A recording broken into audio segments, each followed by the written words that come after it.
It's 12:05, June 27th, 2023, and the monthly meeting of the Board of Commissioners for the Mammoth Fire District is now in order.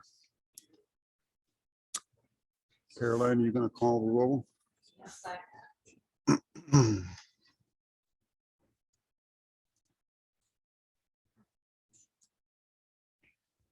Commissioner Bueller. Present. Commissioner Mendel. Here. Chair Curry. Here. Commissioner Truax. Here. And Commissioner Wall is absent. He had to take care of something about that. Okay, the first thing is going to be the board meeting minutes. Has everybody had a chance to go over them? And are there any Yes. corrections or additions that need to be made? Didn't see anything. Okay, do I have a motion to accept? I'd move. Second. Okay, moved and seconded, all in favor? Do you need to do a roll on that, Caroline? Commissioner Bueller, how do you vote? Yes. Commissioner Mendel, how do you vote? Yes. Commissioner Truax, how do you vote? Yes. And Chair Curry, how do you vote? Yes. Motion carries 4-0. Okay, there are no special presentations to be made, so general public comment. Do we have anybody that wishes to make a comment? And for those of you that came in from the public, if you're making general public comments that are not on the agenda, this is the opportunity to do so. If you want to speak on a specific agenda item, then you can do that when that item comes up. So if you have any questions, please reach out and we'll assist you with that. Okay, to the consent agenda.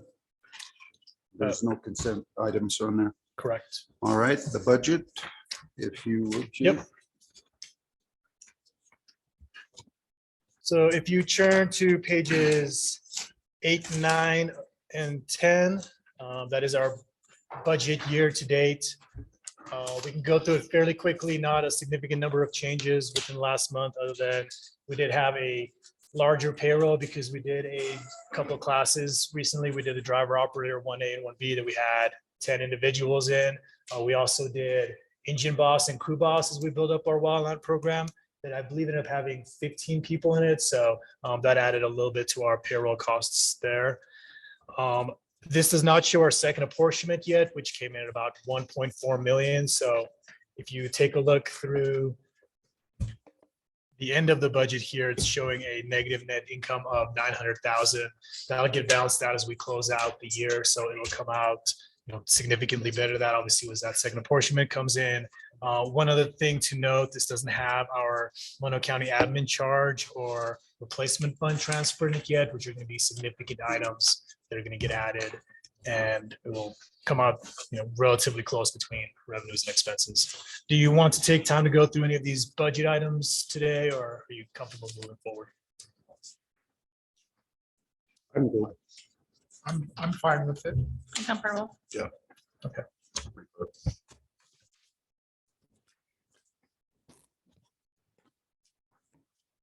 So, Mr. Chair, the next thing on the budget is request of adoption of the 23-24 preliminary budget and setting the final budget hearing for Tuesday, September 19th, 2023. So my recommendation is a similar process to what we did last year under Chief Revault, which is essentially we don't have most of the information we need to do accurate budgeting on that preliminary budget, but we do have to submit something officially, and that has to be done by the end of this month. So what we've done in the past is rolled over the current budget, but also showed the ABA projections, which gives us an idea of what we're going to have to work with the revenue.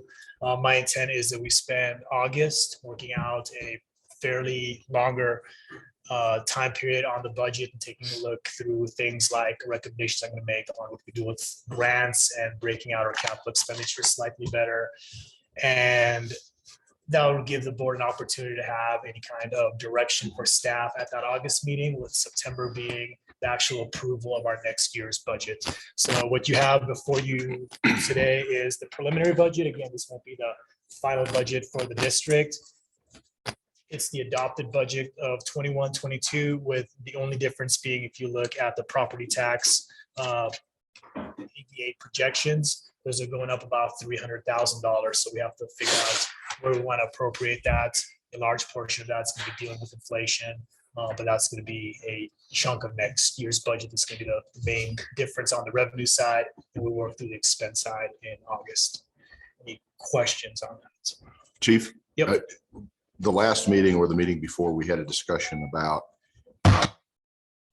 reconciling repair and replacement and other reserves that we have. Is that reflected in this, or will that be done later? No, this is, so there's a couple different pieces, and that's what I want to address in August. My recommendation in August is that we go over our replacement account. And I spent some time with the town finance department with steps. The big part of it is the budget, but there's a couple other opportunities that we should be looking at from a control perspective.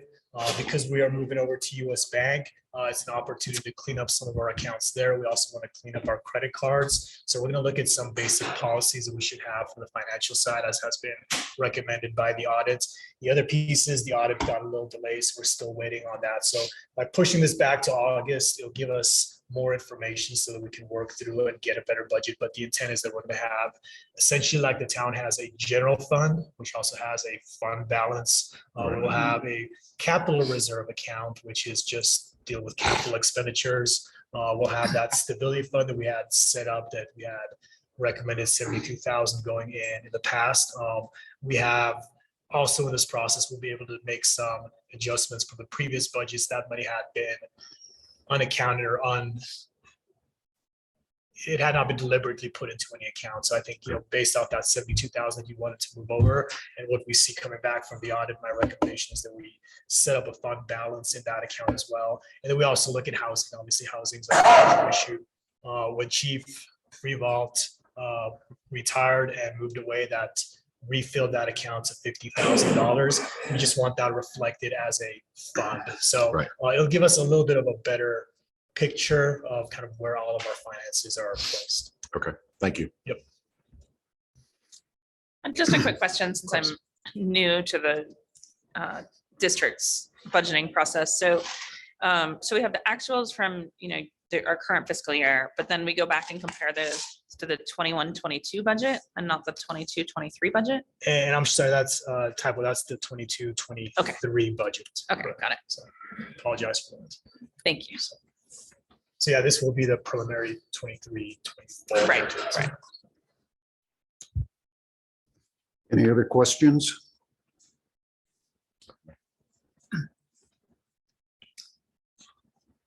Do I have a motion to adopt? So, and this would be a motion to adopt, as well as, and if you could just read it completely. We have a motion to adopt the 23-24 preliminary budget and set the final budget hearing for September 19th. August. Yeah. So I would move that we adopt the 22-23 budget as proposed, with proviso that we finalize that budget in August, our August meeting. And actually, so we do have to have what we put in the public notice is September 19th will be Okay. when it will be approved by the board. That will give us the August meeting to bring something before the board. Got And it. still allow you to give staff direction if you want any changes to it. We can make those and have it for the September meeting. Okay, so I'll amend the motion to say what you said, which is discuss it in the August meeting, approve it in the September meeting. Do I have a second? I would second that. Okay, Okay. Commissioner Beeler, how do you vote? Yes. Chair Curry, how do you vote? yes, Commissioner Mendel, how do you vote? Yes, Commissioner Truax, how do you vote? Yes. And Commissioner Wall is absent. This motion carries 4-0.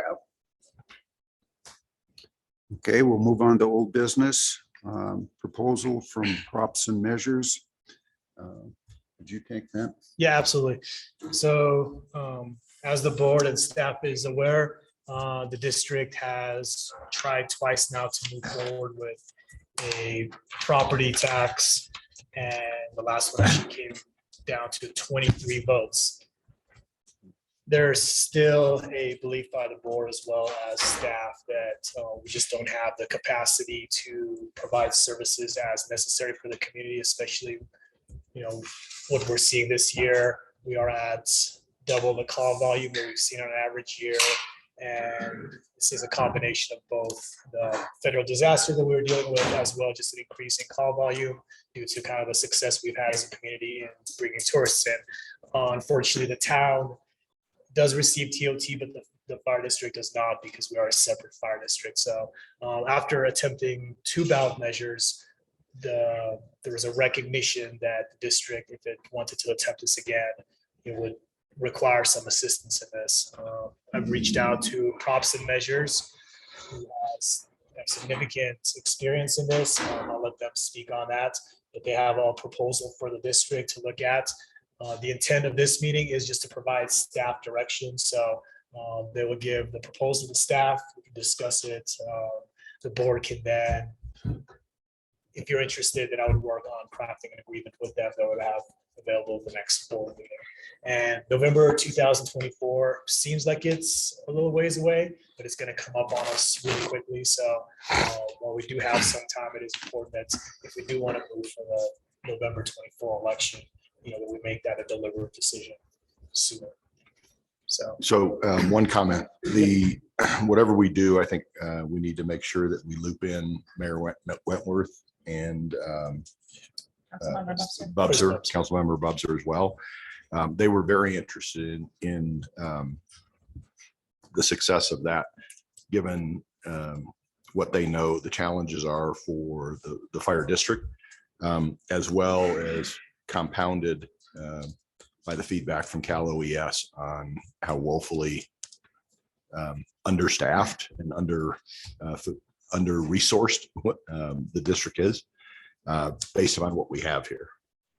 So, and I spoke with Chris actually on Saturday. I've spoken with John Wentworth. okay, good. Still have 100 support from them, and I believe there's support from the whole town council. So I've spoken with 4 of them on it. I haven't had a chance to speak with the 5th member.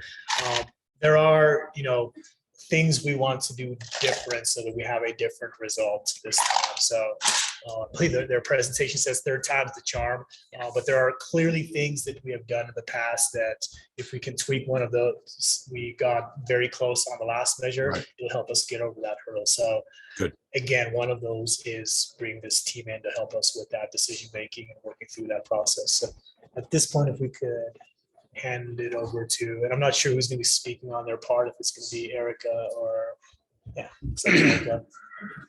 Can you give them, unmute them and give them sharing? Erica, would you also be able to unmute Robin and Sarah, please? Because they'll be presenting with me.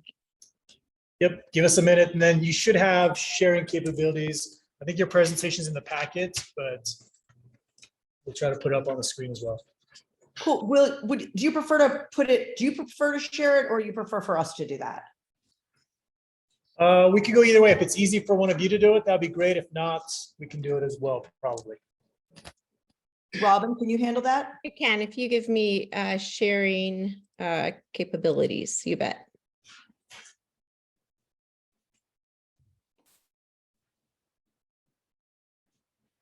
Looks like you have it.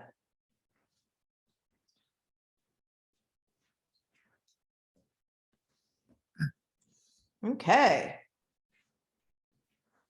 First of all, thank you so much for having us here to present today. We've been talking with the chief for a couple of months now, actually, about your needs and about what's gone on in the past and how to make the 3rd time a charm, so to speak. So we've got some thoughts and ideas about that here. We really encourage questions. Just jump in. No need to wait until the end if you have a question, or we can take questions at the end as you prefer, but happy to take them as we go along. I'm here with my colleagues, Robin, who works with me at Props and Measures, and Sarah, who works at EMC Research, who we are proposing as a partner to do some either polling or focus groups to get some better research on exactly where voters stand on this, where residents stand on this, and what people perceive as the needs in the community as concerns fire protection. So with that, just to tell you quickly a little bit about us, Props and Measures is a strategy and communications firm with over 20 years experience. Sorry, Erica, real quick. We can't see it on our main screen. Is that something you can adjust, Jack or Bob, so we can see? It's on the Zoom screen. Yeah, and I can see it here on Caroline's screen. I'm just seeing if we can. Okay, you want to hang on a second while you Yeah, guys? if you don't mind, just so that Yeah, our no board problem. has Just tell access us to when you're it. ready. We could always just join with the desktop. Okay. Sorry, just give us 1 minute. No rush.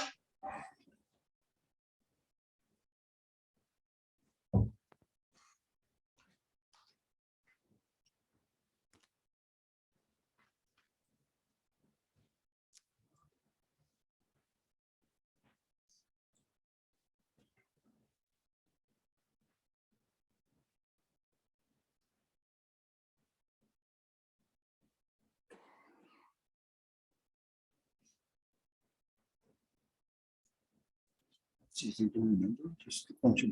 Yeah. Perfect, thank you. Okay.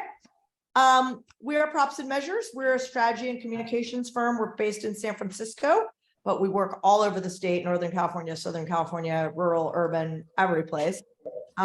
We have been in business about 20 years. And in that time, we've passed nearly 500 successful bond measures and tax measures, providing more than $20 billion in voter-approved funding. All different kinds of measures, everything from sales taxes to property taxes, real property transfer taxes, bonds, you name it. If it's a legal funding mechanism, we've worked on it. We have a highly qualified team, including extensive senior support staff, both at the client support level. And then one thing that makes us pretty unique in the business is that we have in-house art and production departments. So all of the materials that will be produced for your education campaign, we do all of that in-house. We don't shop that out. And again, our specialty is exactly what you guys are looking to do. A lot of work in the past for other fire districts, which we'll go through a little bit, and all kinds of public entities, a lot of school districts, cities, counties, special districts, open space, transportation, you name it. If it raises revenue for a government entity and helps you guys do your job better, we're here to help with it. And finally, we win over 90% of our measures, and we're confident we can help you do the same. So as Erica said, we have worked on fire measures, and in this time where we know the wildfires are of great concern in our state, and that has been a big ticket item for us. Most recently, the Truckee Fire Protection District, helping them pass a parcel tax. We recognize Truckee and Tahoe Donner are a little different from Mammoth Lakes, but I wanted to make sure we put that in there. We also worked on a county-wide parcel tax in Marin County, which established a JPA to support coordinated wildfire prevention throughout the county. And then we've worked on with several cities to pass and continue sales tax measures to support their emergency services programs, fire, paramedic, police, as you're well aware, also in need. Types of measures to consider as you look ahead. The parcel tax measure, which is what you've done 2 times before. We believe this is also still a viable measure. It takes 66.7% support to pass. All registered voters in your district would vote on the measure, and a parcel tax measure can be held in any election date that your county has set up. We believe, again, as the chief suggested, November is probably the better target, November 2024. It's also important to note that measures are less expensive if they are on the ballot with other measures in the county, which will certainly be the case in November 2024. Another option that has been discussed is a bond measure for some firefighter housing. The bond measure would also require 66.7 support. It is only school district bond measures from Prop 39 that have a 55% threshold. So important to recognize the difference between bond measures and parcel tax measures. With parcel tax, you can use that money on anything within your budget, versus bond measures must be used on infrastructure and capital items only. Again, all registered voters must vote on the measure and can only be held, bond measures can only be held in a primary or general election. So those next election dates are March or November 2024. Additionally, there was discussion about a benefit assessment, Prop 218.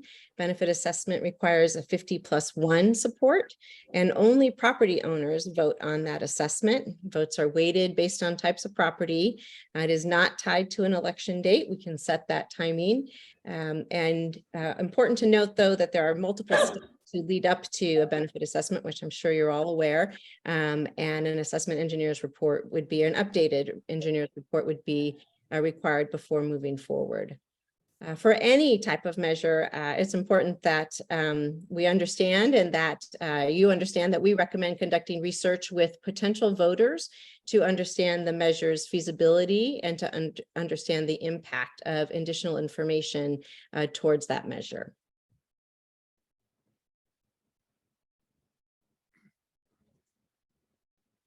So we've looked at your information of review of the previous measures. So as the chief said, very, very close in 2020 to pass Measure F.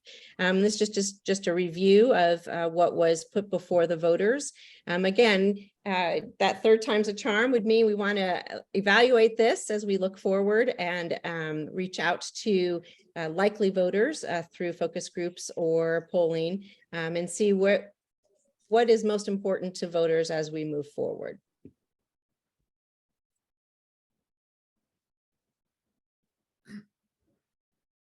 Recommended, you want to go, Erica? Yeah, thanks. Okay, sorry about that. I couldn't unmute myself. So thank you for doing that, whoever did that.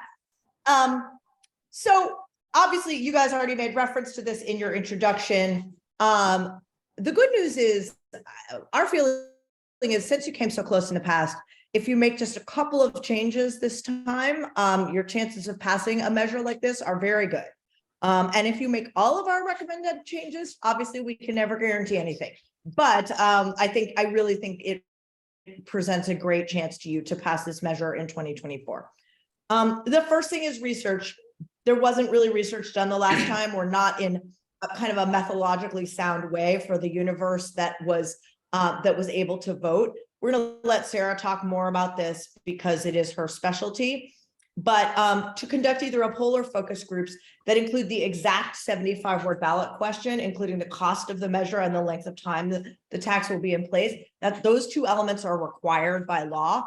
And if you do research but don't test those exactly how they're on the ballot, you know, as we all know, a single word or two words can make a huge difference in people's impressions. And so what we really want to do is do research where we're testing the exact language that we're actually asking people to vote on, so we know how popular or unpopular that is. Test the impact of both additional information and negative arguments. When we do research, we always test the arguments against ourselves, why people might not want to pay for this tax. For example, you know, we've all been battling with inflation. We don't need more costs in our lives right now. That would be an example of a negative message that we might test against ourselves. Include questions about the tax amount so that we can gauge tax sensitivity is another thing that was not done last time. This is sort of a delicate dance between what you think you need in terms of what you need to raise and just what people's tolerance is. You know, if I come and say it's going to cost you $1,000 a month, people aren't going to go for that, right? And as somewhere down there, there's kind of a fulcrum point where it starts to sound valuable and worth it for all the, you know, all the things you experienced this year. You know, the propane fires and everything else like that. At some point, folks go, oh, that's a good deal. We want to do that to improve our services. And then model a likely voter universe that resembles 2024 expected turnout, which is something we help you develop. Internally, we've been made aware by the chief that there were some issues among firefighters themselves, both paid and volunteer, in the last measure, having concerns about this measure. That's obviously incredibly important. You know, it's a very small town. Folks all know each other. Folks run into each other in stores, at a restaurant.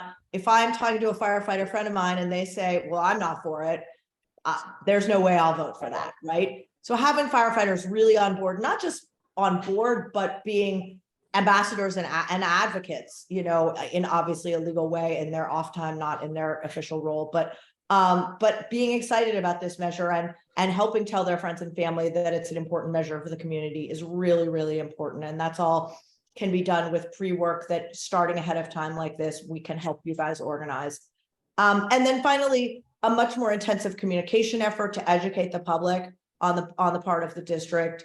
What are the needs? Why do we need them? What do they cost? What will it cost to improve those things? Everything from, we've discussed firefighter housing with the chief, and that's something you might do, to how do we get the propane explosions under control, since that's sort of fresh on people's mind, what's needed for that. Sometimes we do surveys asking people what they think is needed, and folks really like to provide that kind of feedback, but much more of a back and forth with the community from the district. Because I think we, as people who kind of live and breathe this stuff, think, well, everybody knows that. Everybody knows how important that is. But the truth is, most people aren't focused on this, and everybody doesn't know it. And so we need to conduct an education effort that starts from kind of assuming people know nothing. And then the folks who do, great, it's just extra information for them. But really getting out there and making the case for why these changes are needed.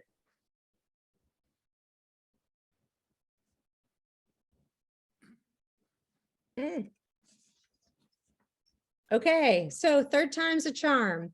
We have an equation that we firmly believe in. It's a 4-step process. 3 of those steps would be led by the Protection District. And that 4th step, the Green Campaign for the Win, obviously is handed off to an independent advocacy campaign. We're going to talk a little bit about that green part of the equation today, just as an information piece, with no expectation of the district to act on it, but just to provide information. And that very first step is that feasibility study. And we're going to ask Sarah to talk to us a little bit about how she would approach reaching out and connecting with your community for opinion research. Great, thank you. My name is Sarah Labatt. I'm a senior principal with EMC Research. EMC has been doing opinion research on a range of topics, including revenue measures, for over 30 years. Very excited to be here. Thank you so much for having us. So yeah, I'm going to talk a little bit about the research itself. I think you can go to the next slide to start here, talking a little bit about the topics we'd expect to cover, and then we'll talk about the design and how exactly we would conduct the research. So, you know, every project we do, we make unique to that particular community. We really work hard to learn about the issues in the community, what the concerns are, to make sure that we are building research that can really answer your specific strategic questions. In this case, with 2 prior ballot measures, you know, we have a lot of information to start with, to think about, you know, what are the things we need to ask about to ensure that you have information that helps you get over that that line for success. So, you know, some of the things we'd likely ask about in any research we do, you know, what are the highest priorities around fire protection in the community? As Erica mentioned earlier, for you all, you live and breathe fire protection. Many in this community, you know, sort of don't think about it that often until it becomes an issue for them. And so, you know, how relevant or salient is it? What do they think the issues are? What's their perception of need for additional funding for fire protection? What's opinion today on a potential measure? As Erica was pointing out, you know, in any research we do, we want to make sure we are bringing a potential actual ballot question that could appear on the ballot. Often we find that that's the only thing some voters will see, is that ballot question. So we want to make sure that we are testing that ballot question itself to make sure that it's communicating clearly what the measure is to the voters who would vote on it. What's the impact of additional information? So the type of information you can provide as a public agency. You know, we test the impact of some of that, why you're asking for the money, what it will be used for, to understand how movable is their vote. Do they change their mind, or are they more likely to support as they learn more about a measure? What's sensitivity to a specific dollar amount? So, you know, making sure we understand their sort of tax sensitivity and how much the dollar amount is the critical item versus their broader perceptions about need or taxes.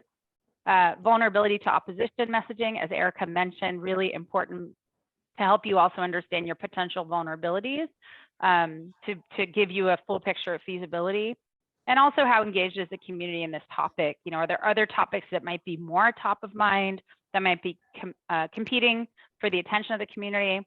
As Erica pointed out, this is a small community, and you know, I think being the issue everyone can agree on is always a great place to be. And so understanding, is this the thing that they're talking about at Vaughn's, or are they talking about something else? to know how sort of important this issue is amongst the other issues they're thinking about in their day-to-day lives. Next slide, please. So in this community, there's a little bit fewer than 4,000 voters, registered voters in Mammoth Lakes. You have a community that has a lot of resident non-voters, because I imagine, and having spent a lot of time in Mammoth in my life as a non-resident but summertime visitor, there are a lot of people that are, come into town, own homes, but maybe that's not their primary residence. So there's just about 4,000 voters, which makes it, fairly limited population in terms of doing opinion research. We have tools that we use, two main tools we use to do opinion research, and we will talk to you about sort of what's the most appropriate in this community, given the size of the community and the things you need to know.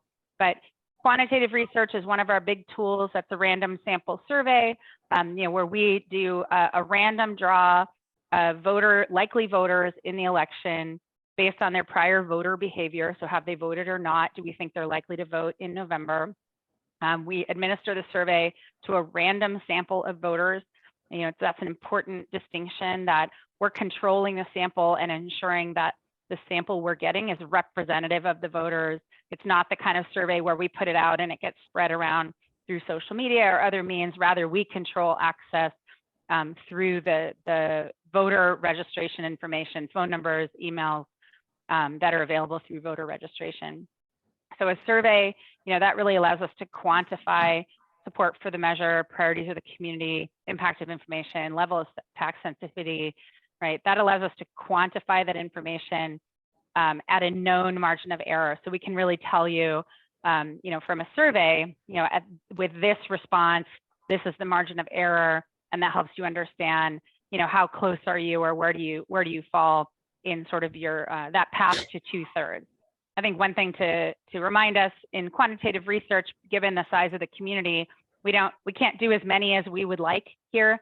We'd love to do 400 interviews in this community, but if that sample size is probably not feasible, given response rates and our understanding of of survey research. We've done some survey research in Mammoth itself for the school district, so we're familiar with how to contact voters there. And so, we'd really need to be thoughtful about the size of our sample and what we can get you on the quantitative side.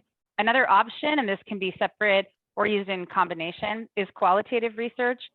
Because you were so close in your last effort in particular, really what we think that research is really critical to do is help understand what is really driving interest and support in a potential measure. And some of that is harder to learn in a survey because it's really emotionally driven. Focus groups where you gather people either in a physical room or a virtual room like this one with a moderator and talk about an issue can help you really understand what's the kind of way people talk about it, what's the emotional impact, how do they attach themselves to a measure or a potential measure. That can sometimes help to do that type of research, especially where you're really looking at not throwing everything out that you've learned from your prior measures, but rather building on coming so close last time. So I'm going to close here, but we've done a lot of all of these types of research. We've done a lot of research in small communities. We've done a lot of research for fire districts and other public agencies that are looking at revenue measures, and we'd be very excited to work on this with you all. Sarah, I think you should maybe also just briefly tell them your connection to the community. Oh, sure. Yes, as a child of two academics, I spent most of my summers growing up in Mammoth. My parents co-owned with some friends a condo at Villa de los Pinos, and now they own one in Snow Creek 1. And in fact, my mom is there right now for the summer. So I've spent a lot of time in Mammoth. I've marched in your 4th of July parade. I've sold quilt raffle tickets in the lobby of the grocery store. Been to the firefighters picnic. So yeah, there's a personal connection to me in this community. I live in the Bay Area now in Alameda, but Mammoth is a second home to me, and very excited to be here speaking with you all. Excellent.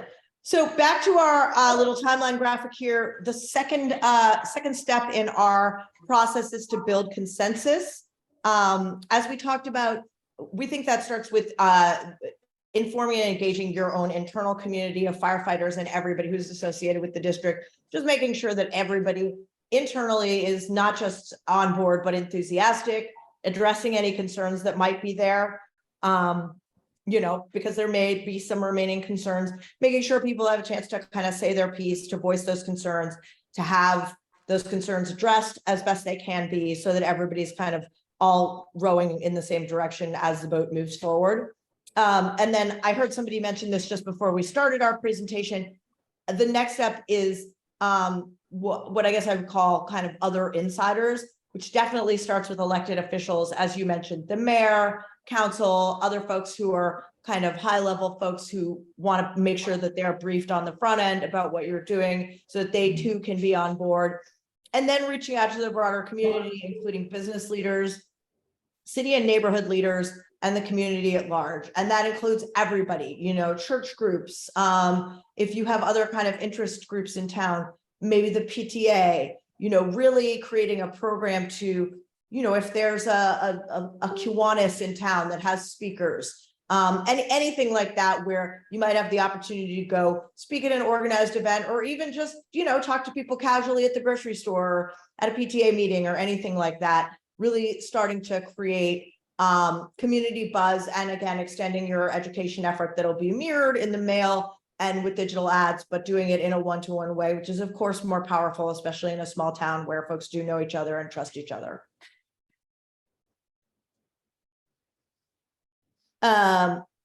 The next step after that is building a strong measure. So now timeline wise here, just so that everybody's clear, we're now looking into next summer. For this, the resolution would need to be up for November 2024. Remember, the resolution would need to be calling the election would need to happen by the beginning of August. So at this time next year, kind of getting ready for that, you would have the ballot question finalized, you would have the tax rate finalized, you would have a project list of exactly what will be funded with a measure like this, and a board vote. And again, that's roughly a year from now, perhaps a little more, but roughly a year from now is when the timeline of this step would happen. And then after that, as Robin mentioned, once the measure is on the ballot, it's not legal or appropriate for the district or any district employees to use official resources or their own time on the clock to promote the measure. At no point can the district say, vote for this. You can provide information about why it's important, but you cannot say, do this. And you will need to, there will need to be a campaign like that, but it won't be run by the district. It's a completely separate effort. It would be a separate contract if we worked on it. And so just informationally, Robin can talk a little bit about what that would look like, with the understanding that it's not anything the district would undertake. Robin, you're on mute. Thank you. I'm back. Thanks, Erica. Yes, that final step, once the board has done all of its work leading up to the beginning of August, is to find some folks willing to take the lead and take the measure over the end zone, if you will. And that would include some private fundraising. We would still need to educate the community, because now, instead of informational, we're actually going to advocate and encourage people to vote yes on the measure. Nowadays, people are using a lot of digital media, digital advertising to get to folks, because we know that those mailers that come through the PO boxes or the mailboxes it's important to still do them, but people are on their phones and seeing information via Facebook and online advertising. We would help create a website with information, right? We'd want all those key endorsements of all the folks that we've worked hard to communicate and bring along with us as the measure is being developed. And then those final outreach leading up to the election in November, that month of October, would include, some lawn signs, precinct walks, phone banking, texting, really to get out the vote and pass that measure. Again, all independent from the folks sitting at the table and the firefighters in their regular scheduled time. But there is room for engagement for everyone just by following some rules. So now the fun part, the money. Just to go over our fees. And The research fees, I think we want to say would depend a little bit on exactly the research model that is chosen, because there are some extra challenges here with it being such a small community. It's a lot harder to get valid research because you're just dealing with so few people to interview. But we've budgeted that here at $35,000 as a not to exceed amount. I think it is possible it might be a little less, but I think that that's a fair thing to assume for not to exceed. Our fee, as is the industry standard, we bill per month. It's $5,500 for 16 months from now. I think it might be actually more like 15. I think this was done a month or so ago. So again, our contract would end when the measure is placed on the ballot. So these numbers, I think we actually prepared this slide deck a little while ago, and this could be 1 month too many, but $5,500 per month.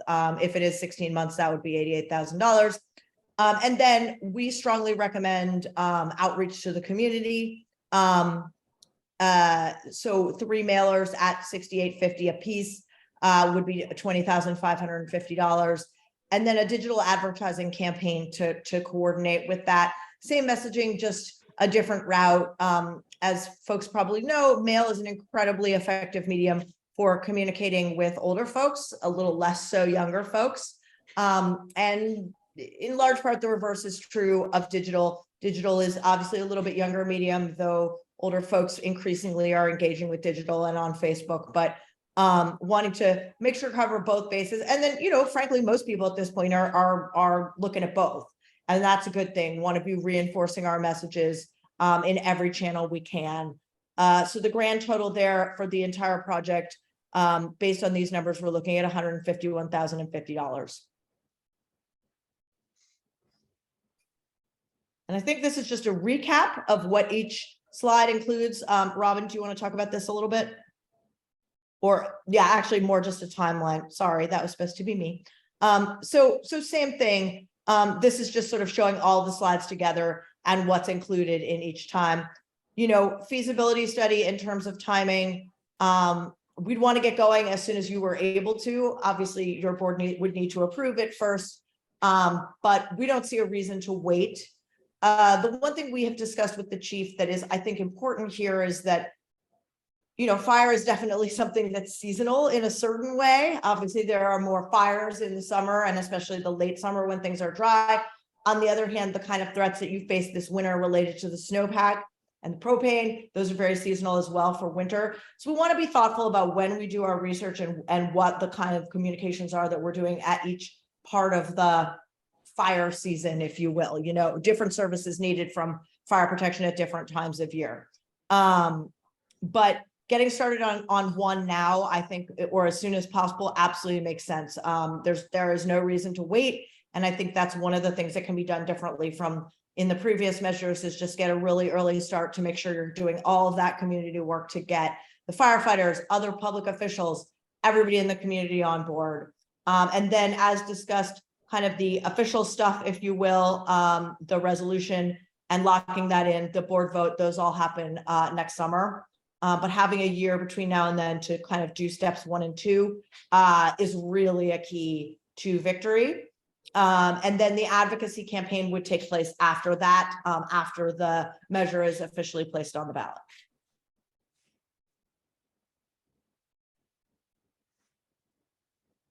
And that, I think, is enough talking from us. We would love to hear some questions from you.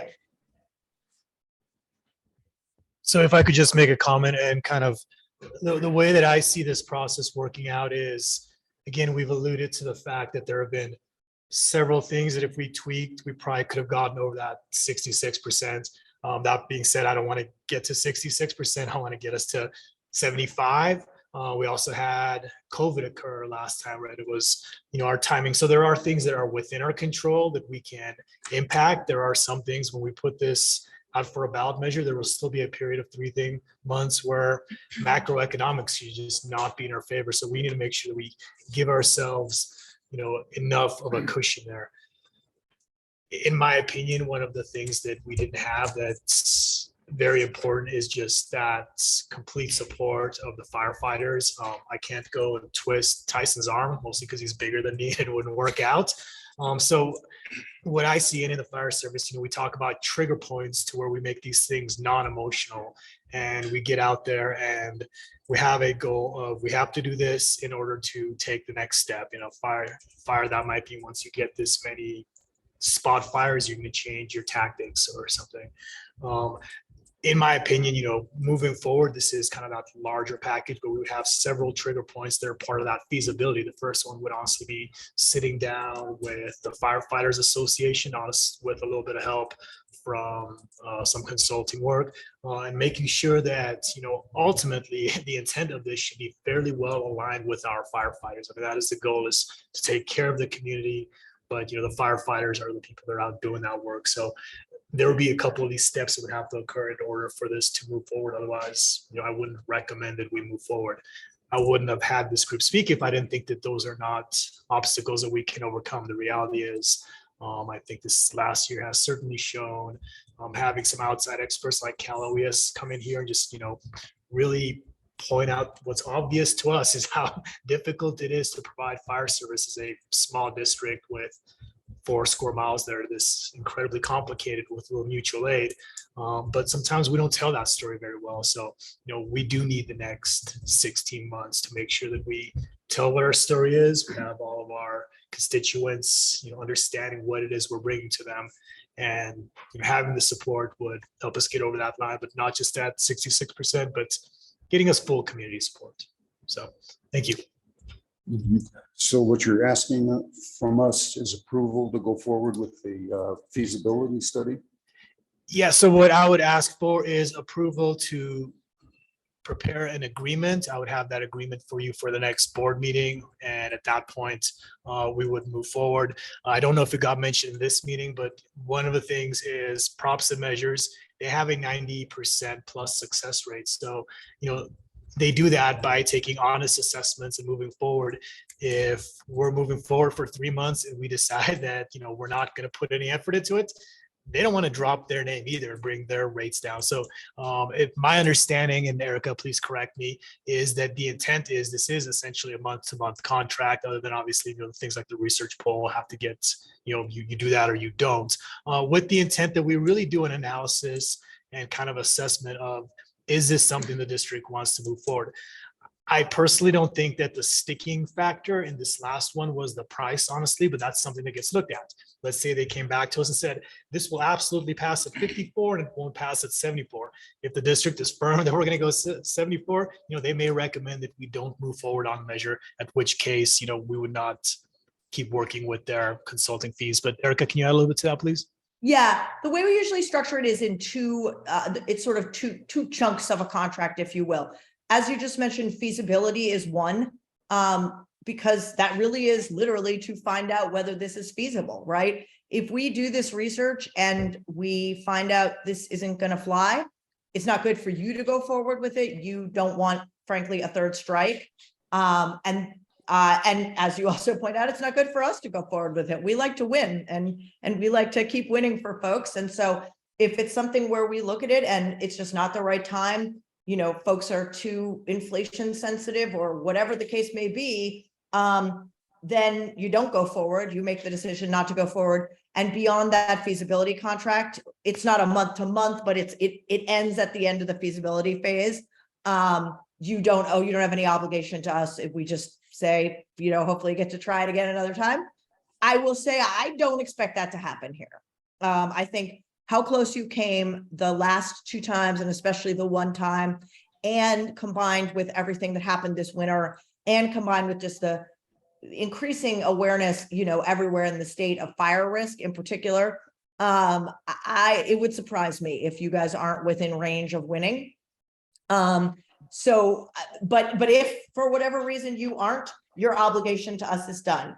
And then the kind of going back to our timeline, the sort of phase 2 and 3 sections are all part of one contract. But you only engage in that and commit to that if you've made the decision to go forward.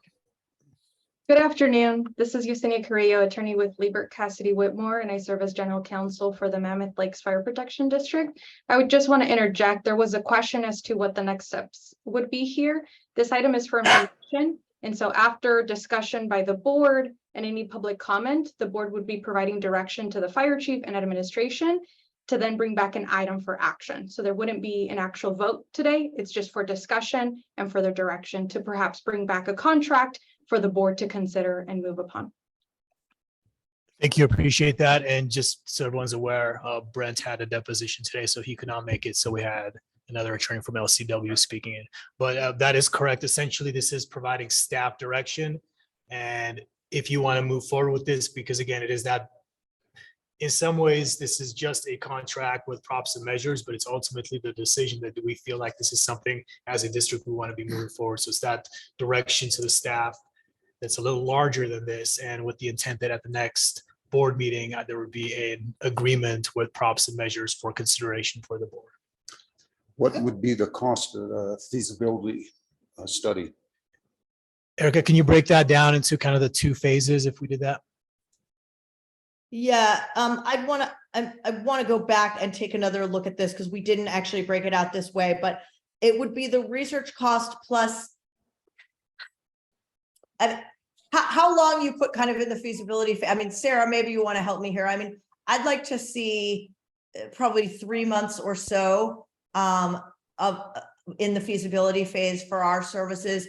You know, a new working relationship, developing the research product, figuring out what research product it is, and then developing the design, conducting the research, and then doing an analysis between EMC and us and a recommendation to you. I think we're kind of looking at about 3 to 4 months. Sarah, does that sound right? Yeah, that's, I was going to weigh in with exactly that. From the research perspective, you know, it does take a little bit of time, you know, for us to learn what we need to learn and work with you on exactly what the design will be, and then design it. And we'd work with your staff on, you know, we write the survey instrument or focus group instrument. And then once you're happy with it, we sort of go off and do it without a lot of involvement from you. But in the community of this size, it takes a few weeks to do a survey, or up to maybe a month for a focus group. And obviously we'll work with you on figuring out the timing and the exact construct. But I think that's a safe assumption, Erica, that 3 to 4 months from the day that you say go on the contract for this first piece till we come back and we work with Erica and Robin with, you know, on the, here's the results, and we work with them and you to come out with sort of our feasibility assessment, likely about 3 to 4 months from when we kind of start. So, and if I could ask from the staff side, I'd say probably going 4 months as opposed to 3, just due to our capacity makes sense, especially when you consider the monthly cost is $6,000. So, you know, it's really, does this make sense in the big picture versus getting too caught up on a month or 2 here?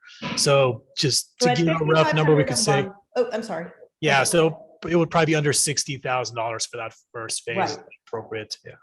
I was going to say 22 plus 35 for the survey is in round numbers about 57 would be. And again, you know, we want to look at, in this process, we would figure out what the right research design was and what the exact cost of it is. This is more of a not to exceed number. So I think that you could be confident that it wouldn't be more than that. At what point in time going forward with the research is the amount of measure going to be produced so that Sure. they would have the. That's a good question. I think that there's 2 pieces that fall into that. Now, Erica alluded to it a little bit. There's 2 pieces. There's one, what are the needs of the district? I mean, the frustrating thing is, you know, we are a small district and our needs are probably going to be larger than any ballot measure that we can pass if we were getting exactly what we wanted to ask for. So there is a price sensitivity. Last time we put that at $78 per parcel, which came out to about $800,000. I think a big part of this would be really sitting down on the front end and doing that assessment of what it is we're going to ask for, especially sitting down with the firefighters, and having that piece, and then also doing that research so we understand the price sensitivity. If we find out, hey, this is going to go really well here. Again, I don't believe that price sensitivity was our core issue. If you look back at that Truckee measure, it passed with 178, so about 250% of what we had asked for. Ultimately, I think a little bit of it just comes down to us telling our story properly, really explaining to people what that wildland threat. Unfortunately, we have people in the public. We don't have people attend our meetings very often, but we just had a fire in Snow Creek that took up all of our capacity. We had quite a few people there, but they were relatively inexperienced. They all had about 1 or 2 years of experience. So our recruitment and retention has just been incredibly hard. And I don't think the community has a good understanding of what it has and what it doesn't have. So again, what I think we need to do is tell our story, do the research, and make sure that it aligns with what is realistic from what we get back from the polls, and take both those pieces into formulating what that price is going to be. And I'll defer to Sarah and Erica a little bit on this one. But with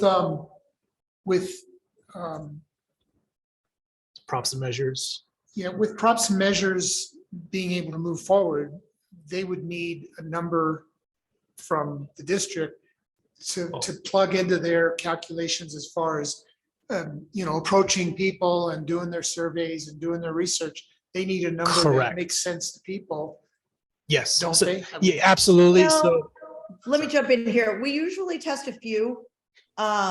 So what usually happens is you kind of do a back of the envelope calculation of Yeah, what's the least amount that it would be worth going for to you. Like, obviously, this is a big undertaking. It'll take a lot of everybody's time. It's a big project. Under some amount, it's not worth it to you to do it.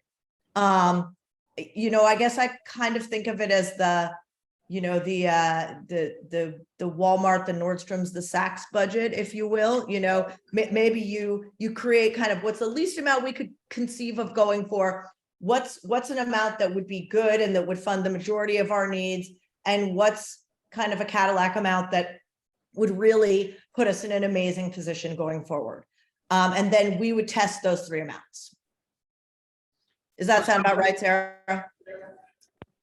Yeah, I think that's exactly right. That we like to sort of hear what's the floor and what's the ceiling, and we use the research to understand the level of sensitivity to the amount. I think your last 2 measures were 79 and 85, and your second one was 85, and it got more support, which I think, to me, I know they were a little bit of time ago, but that's one clue that the exact dollar amount might not be the critical item here. In addition to the Truckee measure, which is a different community. So, I think that is a big part I mean, of if you what we went for do. 178, you would see sensitivity. Yeah, right? probably, So- yeah.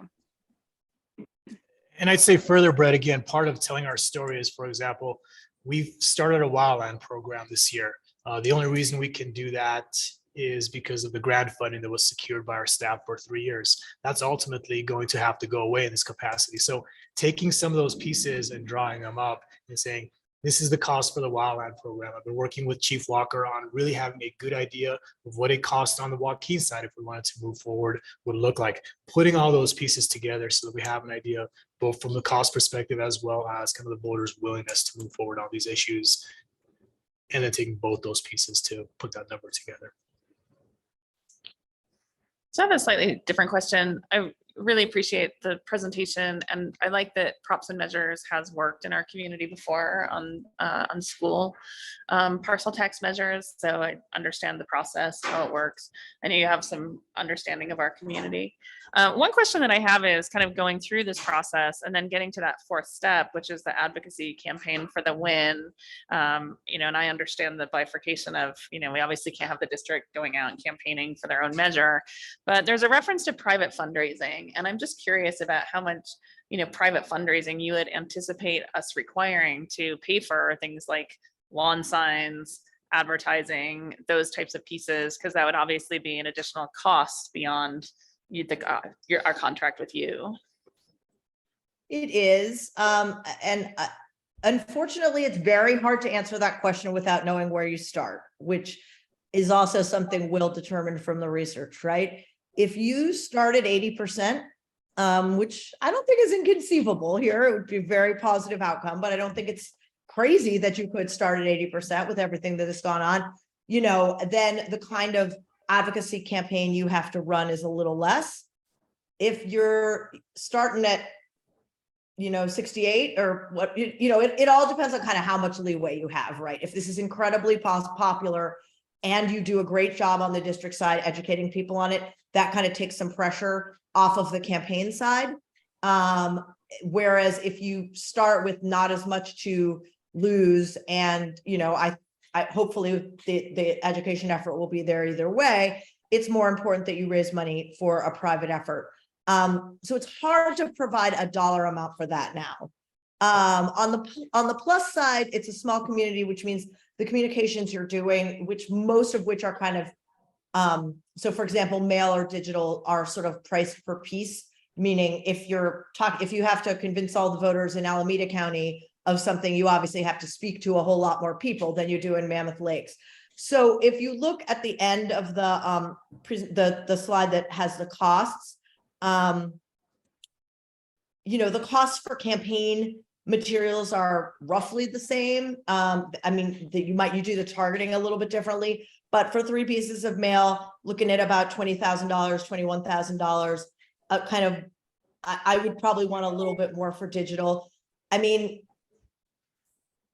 $50,000, it's a made up number though. It's a very hard question to answer without knowing where you start is the honest answer. But in trying to give you some kind of concrete number, that would allow you to do more communication, to do things like signs, to, have a presence at the kinds of events that happen in the fall. You might want to do, a little bit of a field effort, whether that's at parades or at a fair or whatever have you.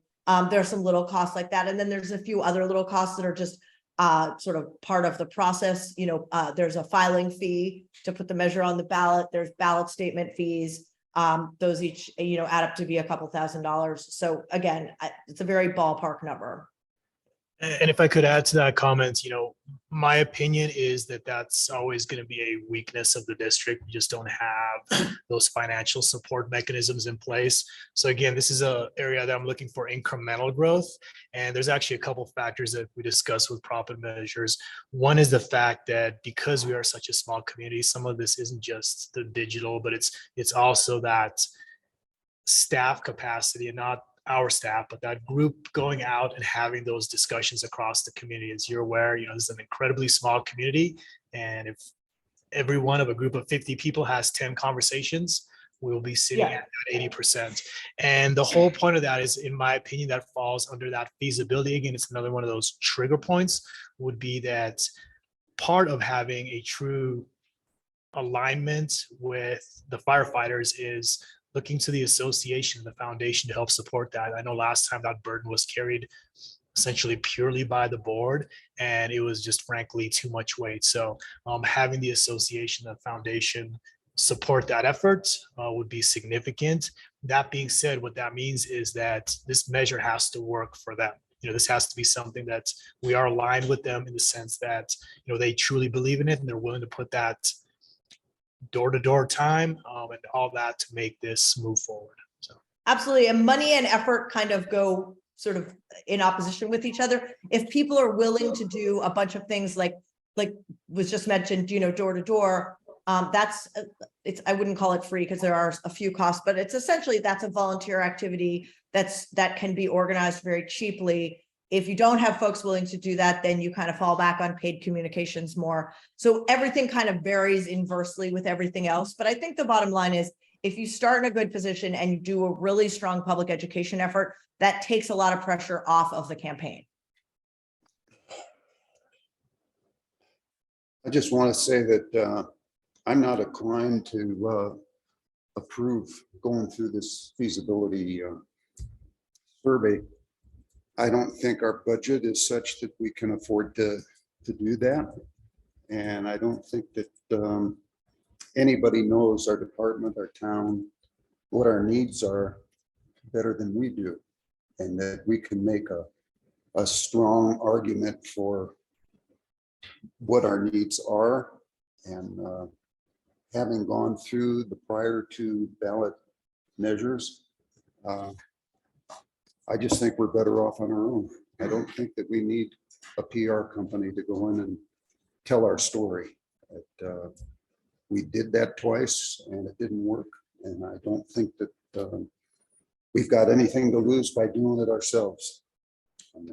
And just to correct that, the first time we actually did it ourselves as a district, we did not have any That's right, we assistance. didn't, So, did we? yeah, and Yeah. that's, I Okay. tend to agree with you, Roger, in the sense that Mhm. we are the best people that have to go out there and advocate.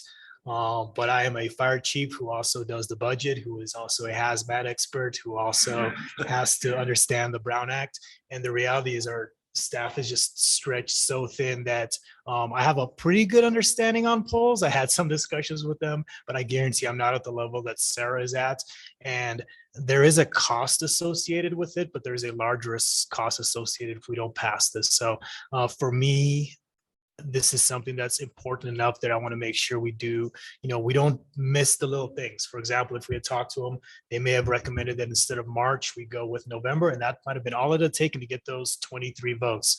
So I certainly get your concerns. I do everything I can to balance the budget here. I drove to Sacramento and back in a day the other day to try to save us $80,000 and was unsuccessful. I hear you. I think the cost of not doing this with the support would be higher than asking for the help.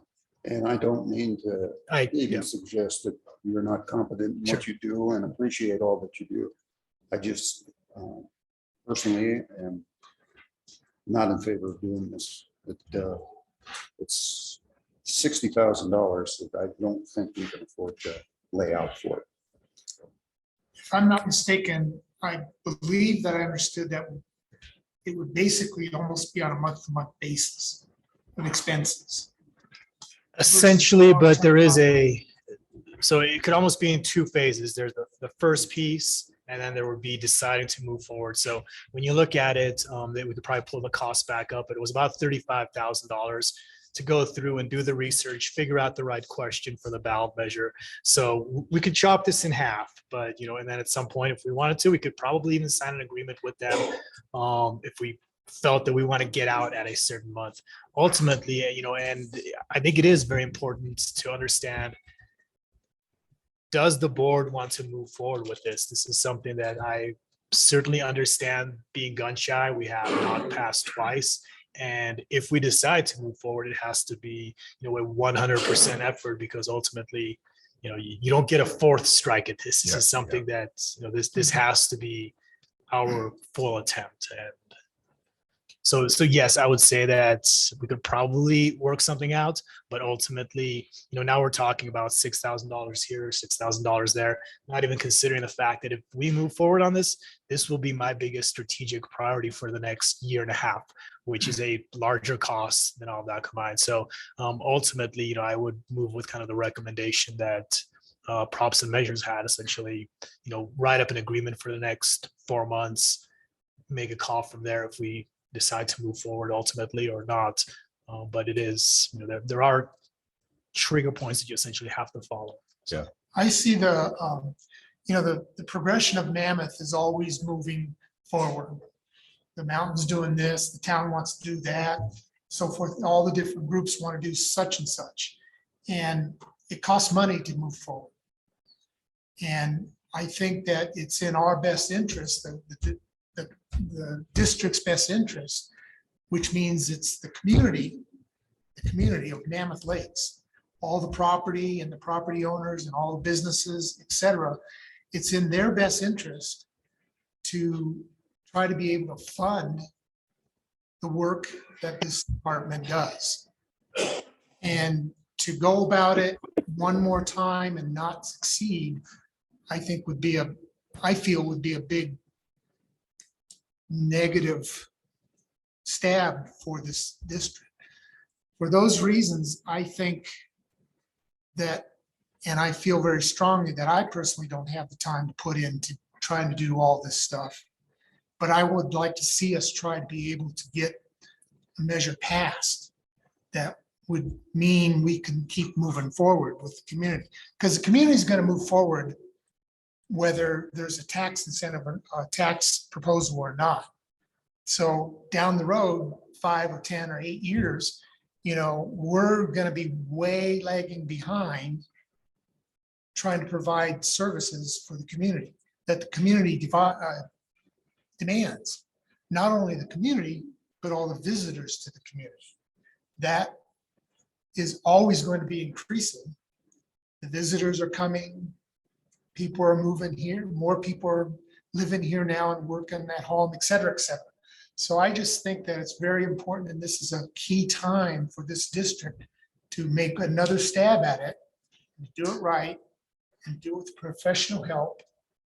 And this presentation to me is a good presentation on your behalf. So I would think that it's in our best interest, in the public's best interest, of spending their money to try to move forward with this. That's my view. I would echo that for a couple of reasons. You know, having had the opportunity this winter to meet with members of Cal OES and the town and everything else, you know, we're capacitized for about a town of 5,000 people. The problem is we're required to support a town of 35,000 people. And we just don't have the resources. And I think that there's, and I'll say it again, I think that there's the movie version of when I dial 911, you know, 3 trucks and 50 people show up to help me. And the reality of that is very different, right? Station 2 is not staffed. It's a holding place for equipment, a staging place for equipment. That's been a discussion, Roger, that, you know, we've had an infinitum. We just don't have the ability to staff it. It's great to have equipment closer, but arguably you got to question, you know, whether you drove the equipment from here over there, or you drove there and then got the equipment and went, how much time are you really saving? And I think that we do have sort of our last best chance to do this. And I think going at it, you know, with, you know, all the belts and suspenders that we could possibly get, I think is the way to do it, because there won't be the discussion 3 or 5 years from now, as the town continues to move on, is going to be a very different one with the town, I suspect, in that says, fine, you're going to have to take over the fire service. And I don't think that that's not a great option. And I'm not sure the town can really do that. Or we contract out with someone else, which is a 3 or 4x cost solution as well. So I would be supportive of at least going forward initially, and let's do the feasibility and figure out where we are. I mean, we came within a handful of votes last time. And that's in spite of a huge contingent, well, not a huge contingent, but a vocal contingent of ex volunteer fire district people and quite questionable, and I don't mean that derogatory, but and not full support from the Firefighters Association itself, for a number of different reasons. Concern, you know, confusion over what it was, you know, going full-time or part-time, all that kind of stuff. I just think we need to do everything we possibly can in the interest of public safety and supporting our community, so that when those calls do come in, we can change the outcome, right? So I would just say I would be supportive of going forward. And if I could just add to that, Commissioner, just previous boards and fire chiefs have looked at essentially outsourcing services, whether that's through a CAL FIRE contract or going to the town. There have been discussions with the town as well on this in the past. And ultimately what the groups came up with is it would be incredibly hard for those other entities to provide services at even, you know, a reasonable assumption of costs. I mean, ultimately, if you brought in CAL FIRE here, you could see the budget significantly increase and have fewer firefighters here. So ultimately, a measure that helps make this a more sustainable and resilient fire district helps control costs over the time, so you're not risking, you know, losing that.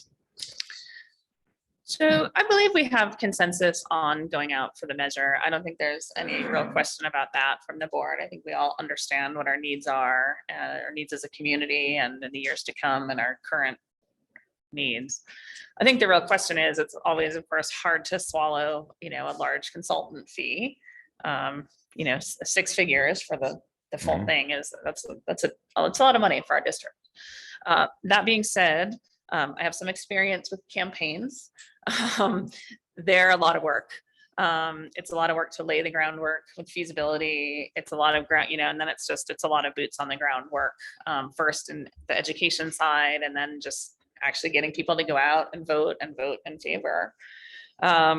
So what I would like to see happen, I think it would be great to see a contract come forward so that we could consider moving forward with the feasibility piece. That being said, I think that, if we, the first part of that feasibility piece, it has to be getting the association on board, because if we can't get there, we just stop. We just have to stop there and go back and reassess. So that's my feeling on the item.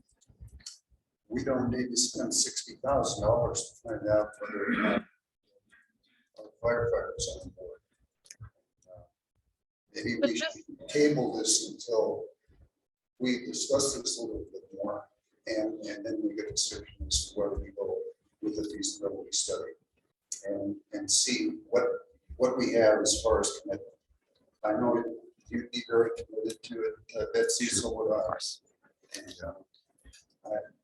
So just as a reminder, this item is for information. So if there is a majority consensus from the board to provide direction to bring back a contract, that would be appropriate to direct staff. And there is no actual vote that's going to be taken on this item today. Okay. Could someone from Props and Measures perhaps remind us of the timeline that we would, begin to engage your services? Because, November 2024 is close, but we do have some runway. Yeah, sure. Like I said, I would not delay. I would start again, because it gives you a lot more time to have those conversations, those incredibly important conversations with firefighters, volunteer, paid, whoever else, the folks specifically who had concerns last time. There's no disadvantage to starting, but there is disadvantage to losing time. And so our recommendation is always to start sooner, to give yourself that time. Once you back up into where I will say we're talking with all of our other clients now about November 2024 measures, in part because it's the best timing for everybody to go in terms of the electorate and tax sensitivity. You have kind of the best electorate then, but also in part because the timing's about right. You needing to put this measure on the ballot just over a year from now, with a lot of sort of legal work having to be done on the technical aspects of the measure before that to get all of the language written and all of that. The timing is not as long as it looks. And so to have 3 to 4 months, as we discussed, to do the feasibility phase, and then an adequate period of time to do the build consensus phase, 3 to 4 months, it's, call it July now, July, August, September. So you're starting, maybe October by the time you're fully out of the feasibility phase. Gives you 6 months or so in the consensus building phase where you're actually doing the education of the community. I wouldn't say you couldn't start a little later, because you could, but our recommendation is, one of the things you really have going for you this time that I think you didn't in the past is a long runway, and I would take advantage of it. So as a recommendation, perhaps on 2 fronts, that we go ahead and direct the discussion of a contract, but also at the same time, actually sit down with the association as a first step to ensure alignment and support for what we're proposing to do here.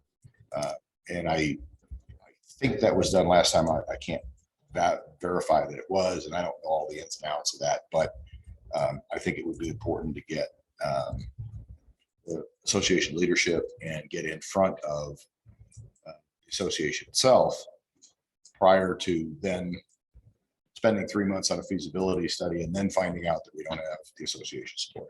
Are you talking about the board sitting down with them? Well, Association. however we do that, whether it's the board, the chief, leadership, whatever we need to do, but to get some kind of an alignment. So I agree. I think that that's absolutely the two steps that have to occur. I would argue that with the association, ultimately the devil's in the details Sure. on whether we have alignment. So what I could do today and have prepared is one, work on the feasibility side and have basically an understanding between, staff and the association that we agree that if we are aligned, we're going to take the following steps. But ultimately, what it's going to come down to is what is it we're asking for in this measure and making sure that people feel comfortable working with that. I am confident that we can get there. I can't tell you that a week of conversation will get Right. them comfortable with that as well. Right. And ultimately, it's going to be a compromise in the sense that, everyone can't get 100% what they want. We've had some discussions on staffing, for example. I have some opinions on how we should try to move capacity up, but also have people feel like they have a place in the district, whether they're a full-time firefighter, a wildland firefighter, or just a call firefighter. So that would take some work. Michael had to jump off, unfortunately. Maybe Tyson can speak on that. But what I could do, I agree that that's something that has to occur, is work with them on some general parameters. Right. And they would, bring that to the next meeting. So there's an understanding from the board of, if you want our support on this, this is what we're looking for. And then the board has to be in alignment. Right. It kind of takes two parties to dance. I think that's a great sort of first step to get us comfortable with what it is, what were the perceived pitfalls last time? And then what do we need to align around this time so that we don't have this sort of, silent intolerance of what we were doing. And I do think there was, whether it was confusion or disagreement or whatever, it doesn't matter. But if the association is not supportive, then this is sort of a lost cause from the beginning. I agree. So can we table this until next meeting? What I would ask for, and it kind of is, we're looking for a staff direction here from the board. So what I've received from the board as far as staff direction is, you believe it is important for us to move towards a ballot measure next November. We do believe that our current capacity is just not meeting the needs of the community. I would 100% agree with that. We also have some concerns on costs. So we want to make sure that we're approaching this kind of as incrementally, but also realistically on how we do that. So with props and measures, I will work on an agreement that bifurcates those costs and also gives us an option if we decide that we're not going to move forward, but recognizing there is a timeline on this. And the third step, as Commissioner Mendel mentioned, is if we don't have the support of the firefighters, this isn't going anywhere. So as one of those, when we decide to move forward, or if we decide to move forward with props and measures, the agenda item before that is a statement from the association as far as their commitment to it, and probably also some of their asks on what they'd like to see in it, so that we make sure that we have alignment between district and firefighters association, because ultimately it's great to say we all support something, but again, as I mentioned, the devil is in the details, and that's the piece we need to get to. So Yeah, I'd feel much more comfortable voting on a potential contract, knowing that. okay, Yeah. So we'll move forward with those 3 items on staff. Roger, you good with that? Yeah. Yeah. Okay, good. Thank you. Okay. All right, any other discussion? No, good on. Okay, move on to public hearing, consideration of approval and the expired correction district communication study license with June like CCS LLC. And the Chief Promeyer and Chief Brooks. So a couple things on this item. The fire district is very small. We don't do very many public hearings. So we do have the notes here. We also have our legal on to make sure we take all the appropriate steps. I will note that this doesn't require a public hearing, but it is something that's of public interest. So the right thing to do is to give it a public hearing and give people a chance to voice their opinions on it and their concerns. The way that this will move forward is it's very similar to town council. If you've attended one of those, the board chair will open the public hearing. statement and presentation will be made by staff and designees. So Chief Brooks and I will work on that. There can be questions from the board. There will be a call from testimony from the public. We'll have the public that is present speak first. We also have the potential for public to speak through Zoom. We also have a letter that was added. I'm not sure if the board had a chance to read it. If they have not, then we will read at least the portions they have not read. At that point, there can be a response to testimony. We will close the public hearing, terminating public testimony. The board will deliberate the matter and arrive at a decision. Brent, is that a fair assessment of kind of the next steps that we're taking? That is a fair assessment. Sorry I had to get in so late, but I'm here. But thanks to you, Yesenia, for filling in for me. Appreciate it. So I'll give a brief overview on this, and then Chief Brooks is going to provide the actual presentation. As most of you are probably aware, cell service in the Old Mammoth area, especially as you move past Fire Station 2, has been poor for quite a while, and the community's been looking for all sorts of solutions on how to work that out. There are not very many solutions on how to do that. One of the things, especially from the district's perspective, is we have a strong commitment to providing for public safety, especially in the light of the fact that there are very few resources here, in the sense that we are a small fire district. We are not like Tahoe in that you can't get mutual aid resources very quickly. The Forest Service is often drawn down to just several engines. One of the mitigations is having a good system of notification.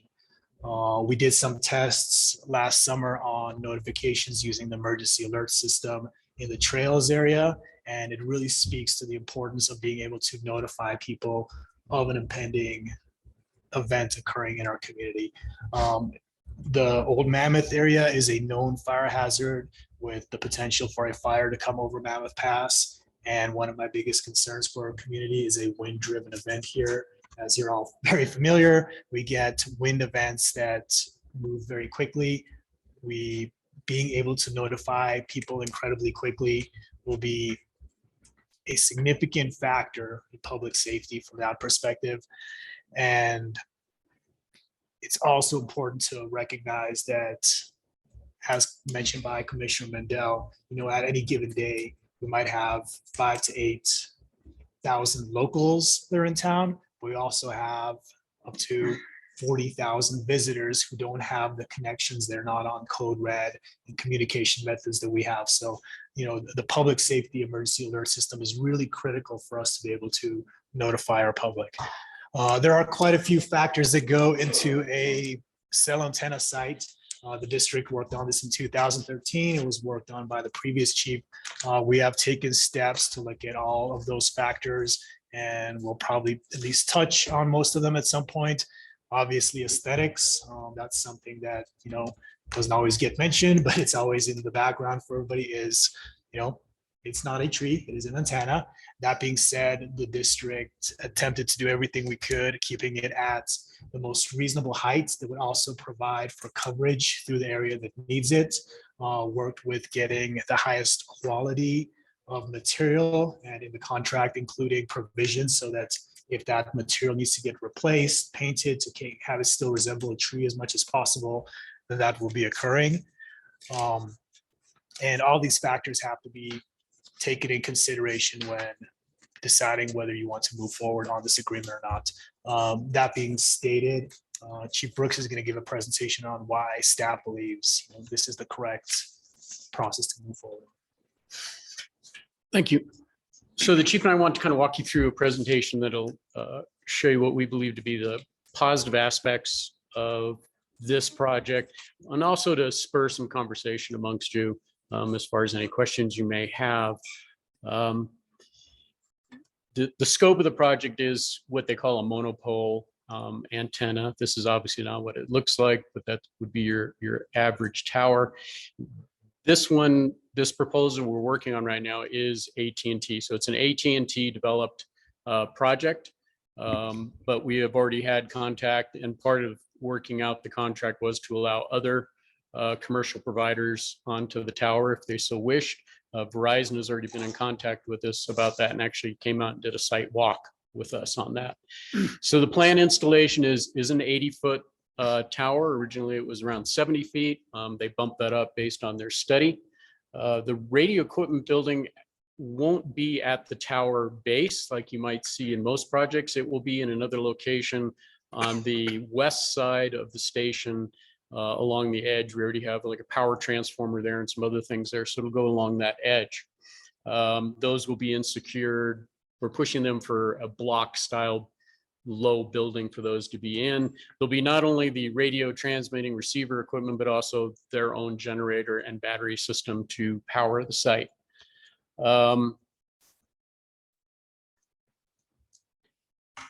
For the goals that come through this are, and I'll show you a couple of things that we did for ground truthing on this, would be obviously to improve the commercial side of it. The commercial side is the public side, what everybody else uses other than public safety. And when this is kind of an interesting concept, it isn't always that they need to add another site to give you the signal strength or for you to be able to access a tower in a particular location. It really comes down more so to capacity and the way that they manage the system. And as we've all talked about, we go from this, this lull of 5, 7, or 10,000 people to, 28,000 on a Thanksgiving weekend, to the millions of visitors that come through during the summer to all the campgrounds and everything. And it's the fact that each site can only handle so many connections concurrently. And so in order to be able to handle that, you have to have more sites to allow people to connect in different ways. The other part of this with AT&T, which we are currently using, is the additional of band 14, which is a public safety side. We have a contract to work with that. It takes a particular SIM card in your device in order to make that connection. And we use that for the chief officer's phones, for all the data connections that we have in all of our mobile devices and all the units. The other one is a device called HPUE, which is also in the band 14 on the public side.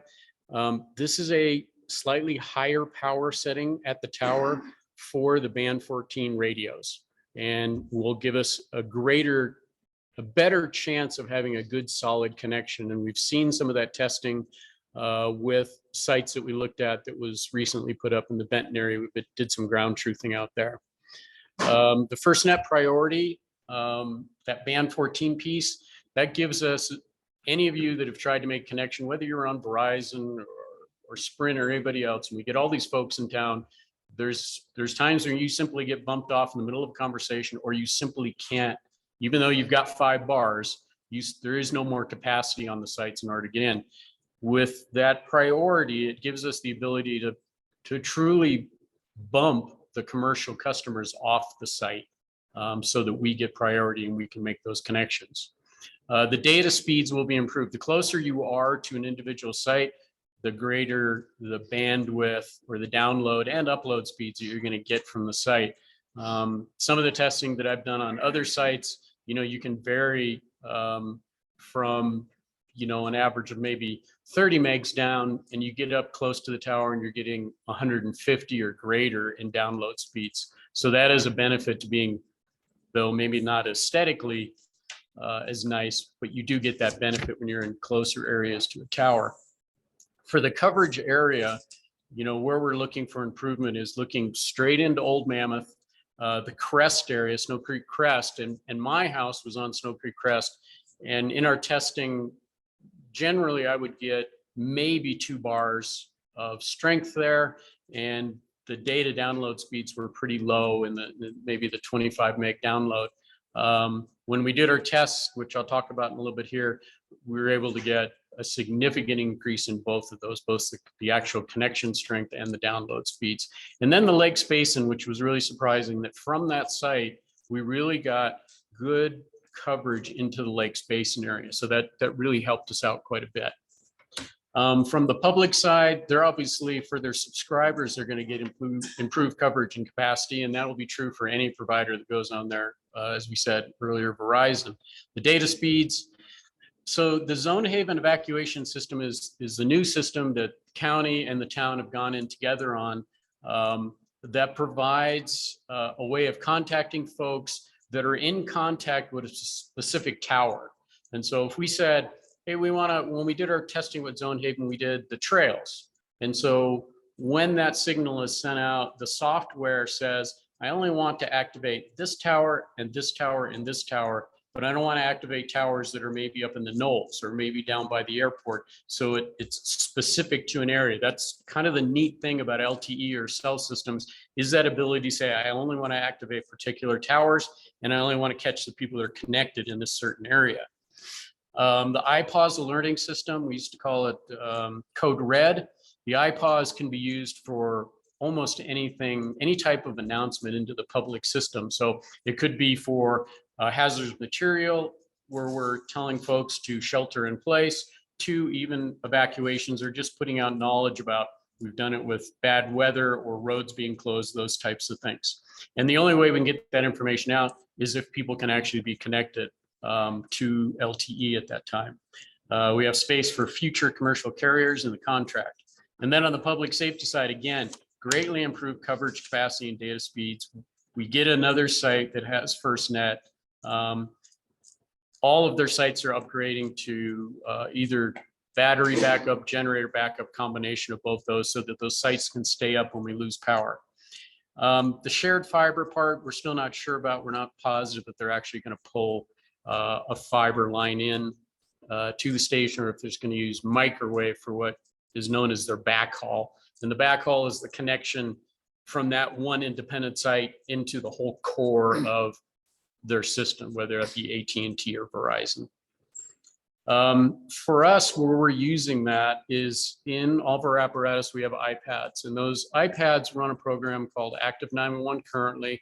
We're also looking at another program called iRIMS, and that is connected to Bridgeport Dispatch, to their computer-aided dispatch center program. And with Active 911, that is part of our alerting system. So not only using radio, but we're actually getting this alert through LTE. So it's kind of a backup. So you're getting both pieces to that. But both iRIMS and Active 911 give you a lot more information. We're getting the notes and lat and long for the direction that you can tap on and get routing to that location. So if that lat and long is out on one of the S roads out here, we've got a lat and long to that location, and you can track it through those systems. iRIMS is just another type of system. Again, the priority system, and then the CRIS secondary coverage. So CRIS is the state radio system that we're looking at going to, we've been talking about for many years. One of the things about CRIS is that we have the option, once we go with them, of using LTE as a backup to the actual land mobile radio system.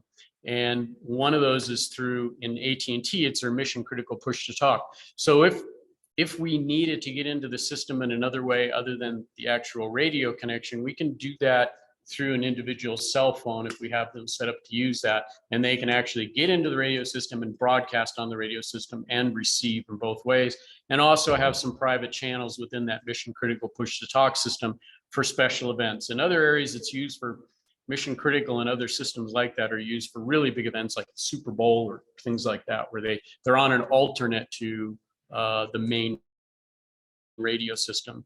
And then obviously we've got, the capacity for some future work there just once the tower itself is up. So this is kind of an interesting little map. So what we did is we wanted to know on our own terms what the coverage would look like with a new site at the station itself. So we did what's known as our own ground truthing. And the way we did that was we made contact with Sierra Wireless, and they have a kit that they sent us that includes software and mapping programs and antennas. And I installed that in one of our vehicles, and I physically drove all the areas that we were looking for to get coverage in. And just to give you a rough idea, it was bordered on the east side by Minaret, from Old Mammoth Road all the way up to Lake Mary, or up to 203 at the intersection there. And then up into the Lakes Basin, all the roads within the old, what we consider the Old Mammoth area, from, the Fairway, Snow Creek Homes, and then every little road. I drove every one of those. when you look at this map, all the little blue triangles are telling us those are change points or break points in the connection. This was done first before we had anything up. We then made a request, since we were doing zone having testing, we made a request through AT&T through the FirstNet for what was called a COW, which is a cellular on wheels. So it's basically a mobile cellular device with a crank up antenna, but that antenna would only go up 60 feet. It's designed for just a very local area. So you would bring that in if we had like a wildfire event and we needed LTE and data connection at a command center, or it might be used if cellular systems go down because of a hurricane or earthquake in other areas. That's where those cows are used, and they actually have quite a few different types. So they approved our request and we had them set up at station 2. They put the tower up and started operating, and then I went out and did the drive test again. And if you kind of see the difference between how many arrows or triangles we have in this one compared to this other one, we had the increase in coverage was amazing. I was really surprised at how great the coverage improved in the Lakes Basin area. I would stop every once in a while and just do some download tests, just run a video and do a speed test and see what I was getting in these areas compared to the day before, a couple days before. And it was really amazing. And that was at 60 feet. So AT&T's antennas will be at the top of the tower at almost 80 feet. And so we should see even greater coverage with that higher spot. Other providers that come in will be a little lower down on the tower. So it'll vary from provider to provider. We've also got, I should have mentioned, we've got folks from Yukon Group on the Zoom meeting, and they work for AT&T. They do the site development, all the consulting. So you can ask more questions of them and they can put some more info in after we're done here to help you with that. So the concerns here is that the tower height is greater than what zoning allows for in the area. Zoning from the town side is 35 feet. And this is obviously a height of 80 feet. You know, there is a perception from the public of the danger to LTE systems. We've heard that, the health concerns, those types of things. So we don't want to shy away from those. We want to make sure that you understand that those are out there. And I think there's probably some folks that want to talk about that. There's also the disruption to the view, and I'll show you a couple of befores and after what we're looking at. And then there's always the possibility of reduced property value, but it's interesting when you do some reading on that, it's on both sides. On one side, yeah, maybe, but on the other side, there's some benefit. We can't survive without our little digital devices. So if you don't have a connection, then, you know, in some cases you look at that as, man, maybe that's not a great spot. It's just something to think about. So here's our existing looks at the building. Unfortunately, I couldn't seem to find a sunny day. I don't know why. It seems to be an unusual norm for Mammoth right now. So on the left side of the screen is looking from Old Mammoth Road toward the back corner of the building. And your view on the right is actually from in the parking lot and looking at that tower that we installed many years ago. That tower will go away and the cellular tower will go basically in that exact same location. So here's that same view from Old Mammoth Road, looking at, this is a photo simulation that Yukon Group did for us. And, you know, it's not a perfect match, but it fits in pretty well, especially from this view. If you look at the very top of the tower, you can see the beamform antennas that are at the top. They change the shape of the tree a little bit from its design. So this is one view. And now here's that same view where the tower was in that same location.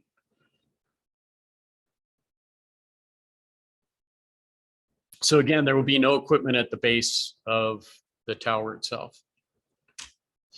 So we've got some folk from the town also that can talk about the approval process itself. But you know, the biggest work we had in the beginning was really getting a contract with AT&T that we we could agree to as far as, different stipulations like allowing other providers to come in, those types of things. And then originally our location was the front of the station. We've now moved it to the back of the station. Obviously, we want to have this open discussion with the board and the public itself. You would make the approval for the final contract. I put with UConn, but it's actually AT&T that we're signing a contract with. And then it goes to the Town Planning Commission for their review and final approval. And from UConn's group and AT&T, they would like to start the project this year and get that up before winter. So that's pretty much the presentation on that side. So we've got folks from UConn group that can speak. We've also got the town here that you can ask questions of and can bring up anything that I've got wrong in that approval process. And if I could just add, so this will be the statement from the staff. The one other thing, the Chief Brooks, he had it on there, but he didn't, he kind of skipped over it. The income from this would be about $48,000 per year. It's not a small amount. I mean, the reality is it's at a minimum a 10-year contract, so it's $500,000, which we would put towards capital expenditures. The other thing is, because I strongly believe that this is a public safety project, in order for this to move forward, we worked to make sure we had good cooperation between the cellular providers, and you have to move through things contractually. So this is just an agreement with AT&T, but we've had, as Chief Brooks mentioned, significant conversations with Verizon with the intent of the overall project is for Verizon to come in below AT&T on that tower, and both providers would be able to have capacity there. One of the things about the emergency alert system is it is dependent on the provider you're using. So it does require that. It's also one of the reasons that we felt that 80 was there to where we could put both providers on. They require 20 feet between their equipment. And kind of the highest we wanted to go from an aesthetic perspective. We felt that, if you look at those pictures, that was still kind of a reasonable height, but met the public safety needs of that project to where we would move forward for both providers. So. Chief Brooks, that was a great presentation. Thank you. Board members, do you have any questions? Go back to, well, this picture here. Do we know how high that tree on the right is? Just out of curiosity. I do not. John, did you take any measurements of any of those trees at all? You have to mute it. It doesn't give you a good Well, perspective. because it's. Yes, further yes. away. That's why you hold fish out. Like this. How about this? Oh, yeah, okay. Still a little hard to tell, but it's within the range of those other two trees to the front.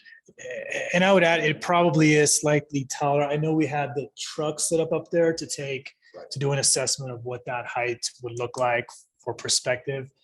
We also did some measurements on the building, and I believe that was about 45 feet for the tower. So if you're looking at those trees, they're taller. I'm assuming that they're maybe 60 feet. They look very similar just due to kind of the perception that you're looking from. When you did set up the truck with the flag on top, talking 80 feet, I and Roger as well, both drove around to different locations out in Stone Creek 5, up on Crest, Stone Creek 1 and 2. It was pretty difficult to see any difference. You could see the flag, but I mean, it really didn't stand out that it was that, I guess I'm trying to say, that high. Structure. I did the same thing. My perception before I did it was that I was going to see this nice little landscape, but this huge thing. That it was in the mix of what was going on there. You had to look and really see. The flag obviously stood out, but I was pleasantly surprised at where it fell within the range of everything else around it. And I think also, especially moving is that a ski tower? It's an old ski tower. I've only Yeah. been here 23 years and we've Yeah. never used it, but yeah. Yeah, we had these great ideas of putting another one and actually hanging a gondola. And then we realized, that's not really our job. So, I suspect that might have garnered more ire than. yeah, it would have been interesting. Yeah, I think that's it. And I would just tell you, having sat in a number of the town council meetings, one of the priorities in town is certainly communication. It's something that is, forget video games or anything else, but an essential service that we need to be able to talk. And historically, it tells us that when you can't coordinate communications or anywhere else, you have a problem. You have a real problem. And this winter sort of exacerbated or kind of called that out again. That said, when you've got 20, 30, 40,000 people in town and something happens, you need to be able to communicate. So that's sort of the way I look at it. This actually, as the chief had mentioned, we had looked at this a number of years ago, quite a few years back, looking at this. Wasn't And it then proposed originally 100 feet? I think it was 70 feet was its original, and then went to 80. For some reason, 100 second. But we had sat down for a number of years with quite a few folks on the whole communication system in Mono County, and then obviously for us specifically in Mammoth. And we had worked with AT&T and come up with this priority plan of how many new AT&T sites need to be put in the county, and again, specifically Mammoth. And this location was one of those. And there's one more site in the county that if we can get it approved, we'll have met the entire list of these priorities that we had put together. And we've actually discussed getting back together and saying, we got where we want to get. Is there a little more we want to do? I think this ends up being site 12 within Mammoth with a total of 14 sites. The next site is going to be at the compressor building. There's a little knob back in there that they want to put another tower in there. And I mean, since I can speak to much earlier in the beginning of cell coverage of how much we didn't have coverage to where we're getting, it's pretty impressive. But this fits in with the large plan that we worked out with AT&T 3 years ago, somewhere in there. I have more comments along kind of the lines of public safety and zone haven when we get to deliberation, but I do have a question about compensation. So does compensation change at all? Is additional carriers are added? So the contract in front of us is just an agreement with Singular AT&T for $48,000. When we started this project, I am not a real estate expert. I'm certainly not a cell tower real estate expert. We reached out to an expert on that who also does attorney recommendations. So we have a very good agreement in front of us, frankly. Some of that might be just the relationships that we've had with FirstNet to work through some of this. The two things that I would point to that I think are important is one, the compensation side, the 48,000 is on the higher end for what people receive. I think it's appropriate for the fact that it is difficult to get these placed in Mammoth. The intent is to sit down with Verizon, and then there's essentially a formula. We wouldn't be giving them. We don't own that pole. Right, So right. what they're leasing from us is that ground site, which is about 20 by 30 feet, the same size as AT&T. I would foresee that bringing another 18 to 20,000. They've already essentially agreed to those numbers. If we would move forward, then we'd work on that agreement secondary. So looking at about potentially 70,000 a year. The other thing that we had significant discussions with AT&T, we had a little bit of pushback, but we felt was appropriate is Mammoth is changing incredibly fast. And I cannot tell you where this place will be in 10, 15 years. So generally these are 25-year contracts. What we were able to add in, and it took a little work, is a 10-year agreement. And essentially after the 10 years, we're on 5-year increments that if for some reason, we found that Altair is going to come in, they're going to build a big village there, and it gives us an option to get out of this contract at a point in the future. It is also reasonable in the fact that, you can't write a one-year contract because this is a big capital commitment on the side of AT&T. So it's a good compromise with them that gives us an opportunity to make sure we can leverage our property in the future, but also give them an opportunity to move this project forward. So, Thank you, And Chief. just a quick comment, if the board and the chief could speak up just a hair so that the members of the public sure. can hear. You can see him straining. So I have a question on the camouflage, the tree look and all that stuff. I mean, are we locked into that, or are they gonna update that, or what's the agreement there? So the agreement actually specifically spells that out. It is something you want to have in the agreement because there are different quality levels of trees. If you've ever driven through Lancaster Palmdale, there's a sad little tree that's right there on the area. And they've honestly come a long ways in the last 10 or 20 years. Yeah. And so the trees we asked for were frankly the best that you can get from a quality perspective. There's also an upkeep requirement on this. So if those were to fade because of sun, they have to get repainted. If we had snow damage to them and it no longer looks like a tree, they have to go and replace those branches to make it still look presentable over the long period of time. Okay. Yeah, so it's not a one and done. Correct. They have to keep up with. Any other questions? No, we'll open it to the public and if they have any comments. And what I would ask for that opening it to the public is we have the public that's here come up first and speak at the podium just so that they're heard by anyone that's listening. After that, we did receive one letter from Miss Sage that depending on how much the board had an opportunity to read it, we can update the comments on that. And then also making sure we have anybody who's in Zoom available to speak. For those of you that are on the Zoom side that would like to speak on it, if you could just raise your hand and then Jeff will mute you at the appropriate time. So, but we would start with the public. Let me just chime in too. So you essentially have opened the public hearing. Just make sure when we're kind of done receiving the public testimony, make sure you formally close it too before you take action. Copy that. So the board has open public hearing, and sir, if we could just ask you to speak there so they can hear you out on the Zoom world. Thank you, sir.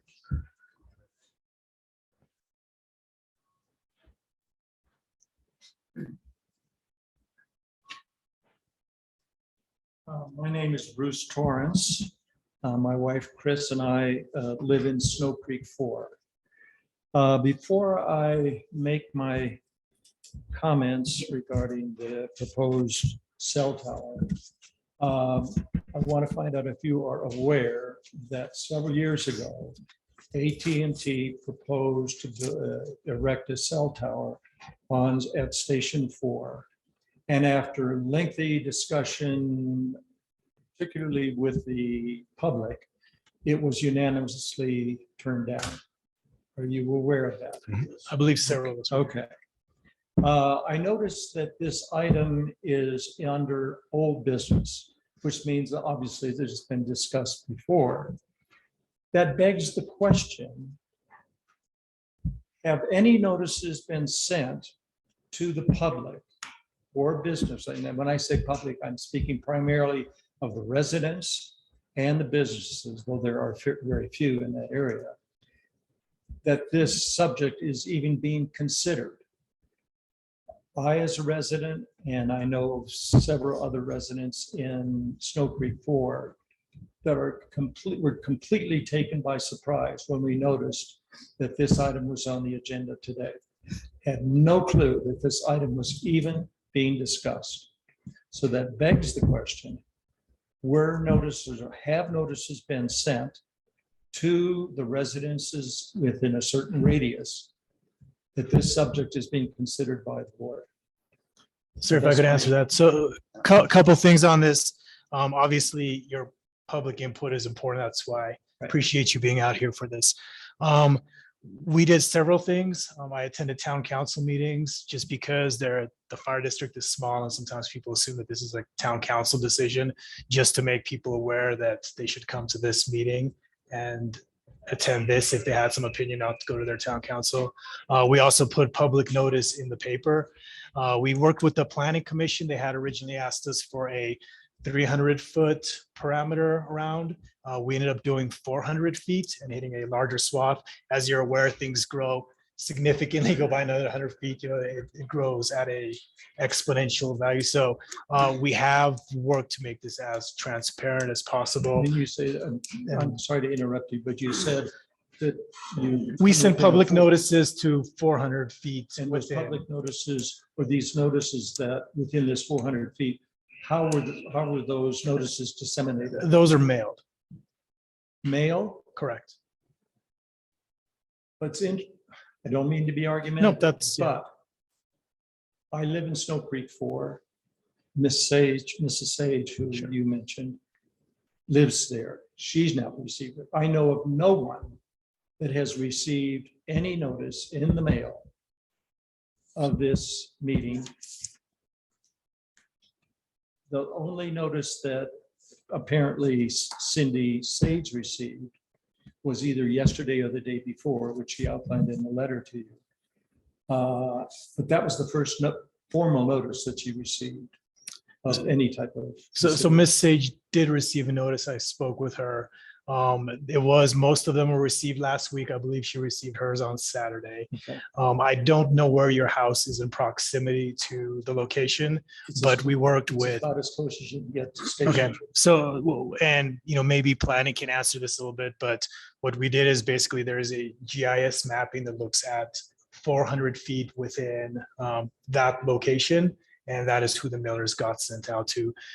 One thing that's difficult is that's going off parcel tax data is, I believe, where that gets pulled from. So sometimes if you have a trust, that might go down to Los Angeles or something of that manner. But that is the mechanism this is traditionally forwarded by.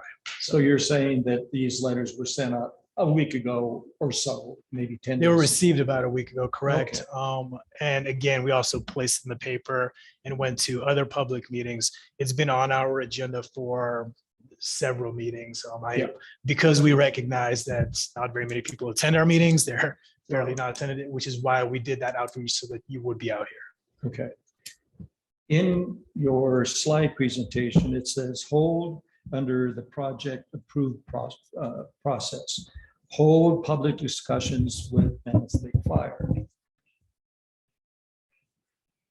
Are you saying that this is simply a discussion, or are you considering making a decision to go ahead and approve this? Because if what you're saying to me is that you sent this notice out a week or 10 days ago, and yet you're saying that you want to engage with the public in order to have discussion, a week isn't enough in order to glean the information from the public with respect to this proposal. So, I encourage you, as Cindy Sage has encouraged you in that letter. By the way, I would like you to make that part of the minutes, her letter part of the minutes. But as she's saying, she's requesting that you postpone a decision on this subject so that public hearings, real public hearings, can be held, given enough time so people can come up with their own discussion. So you are fixating on the 400 feet. I would point out that we did put out in the newspaper the public hearing, which provides a 20-day period. We attended town council meetings on this. I mentioned at our agenda meetings, and let me just finish, please. I understand. Can I just finish real quick? Sure. Thank you. What I would ask is if there is something that you think will provide further objective decision-making assistance that's not currently available between having the public here, having kind of the experts that help build it here, and having the positions that are being presented in the presentation. If there's something that's missing that will be provided in a month, that's explained, but I don't understand what another month would provide outside of this current process. Input from the public. Snow Creek 4 has 138 units. I don't know how many units are in Snow Creek, in Creekside, the new development, Creekside. But the vast majority of them are not local residents. They live in other communities. Out of the 138 in my Snow Creek 4, I think there's 7 or 8 of us. So that leaves about 130 of the owners that do not live here. I think you're short circuiting the option of giving the public a better format, a forum in which to discuss. Years ago, when this subject was brought up and eventually denied, there were two, I think maybe three, but at least two hearings where people actually attended the meetings and were able to give their input. So I was here during those meetings. There were 2 meetings, I believe, and it was a very similar turnout, honestly. So I feel that, our outreach actually was. We had a lot more, I was there and there were a lot more people in attendance. Right now, quite honestly, there's 3 of us. I believe that John, my was, wife, yeah. There were a lot more there. I would beg to differ. on And that. based on that, and based on, at least there was discussion. You're not allowing this, you're not allowing the public enough time to be able to take this into consideration and give their input to you, whether it be in person or in writing. I mean, by your own admission, the letters went out a week ago. By the time they get it, if they read it, I think you have done a disservice to the public in order for them to give their input. I understand all of the reasons why you want to do it, but I think the public does need to have the right. So can I ask you a question? You are here. Yes. Can you give us your opinion, how you feel about It's this an particular interesting- project? I have mixed feelings. I understand the need or desire to give better coverage to particularly the Lake Basin area and all of that. At the same time, there are considerations with respect to, as Cindy Sage says, having to do with health issues, radiation, all of that. I am clueless about that. Aesthetics is another issue. Originally, I think the first tower was going to be pretty much in front of the building between Station 2 and the Snow Creek Athletic Club. It was going to be really in your face. This one seems to be less obtrusive. They try to make it look like a tree. I'm sure they've come a long way, but the ones that I've seen in the past are ugly. So the aesthetics is an issue. All I'm saying is I think if you would consider giving the public one chance, maybe a month from now, to allow people to give you information or their input in writing and or attend a meeting so that there is complete discussion. My wife is, and John will say, but yes, would you make Cindy's letter part of the minutes? Yes, that's gonna be part of the very minutes, valid and points. we're gonna read out portions of it. as well. Okay, great. One question I have, and maybe I didn't hear it.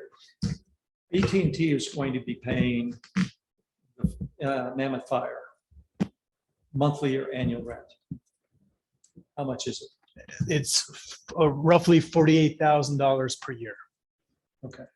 All right, thank you very much. And I know John Eastman wishes to make some comments.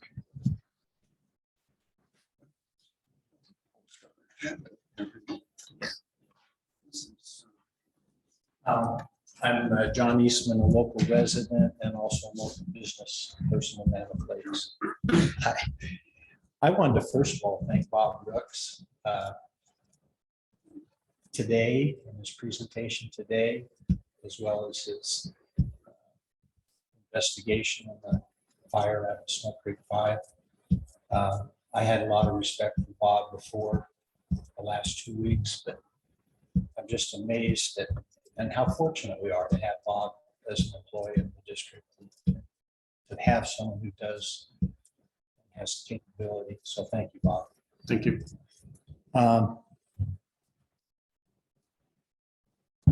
Fortunately, there's someone that's going to be making this decision that's a whole lot smarter than me down the road and with more information than we have, than the public has today.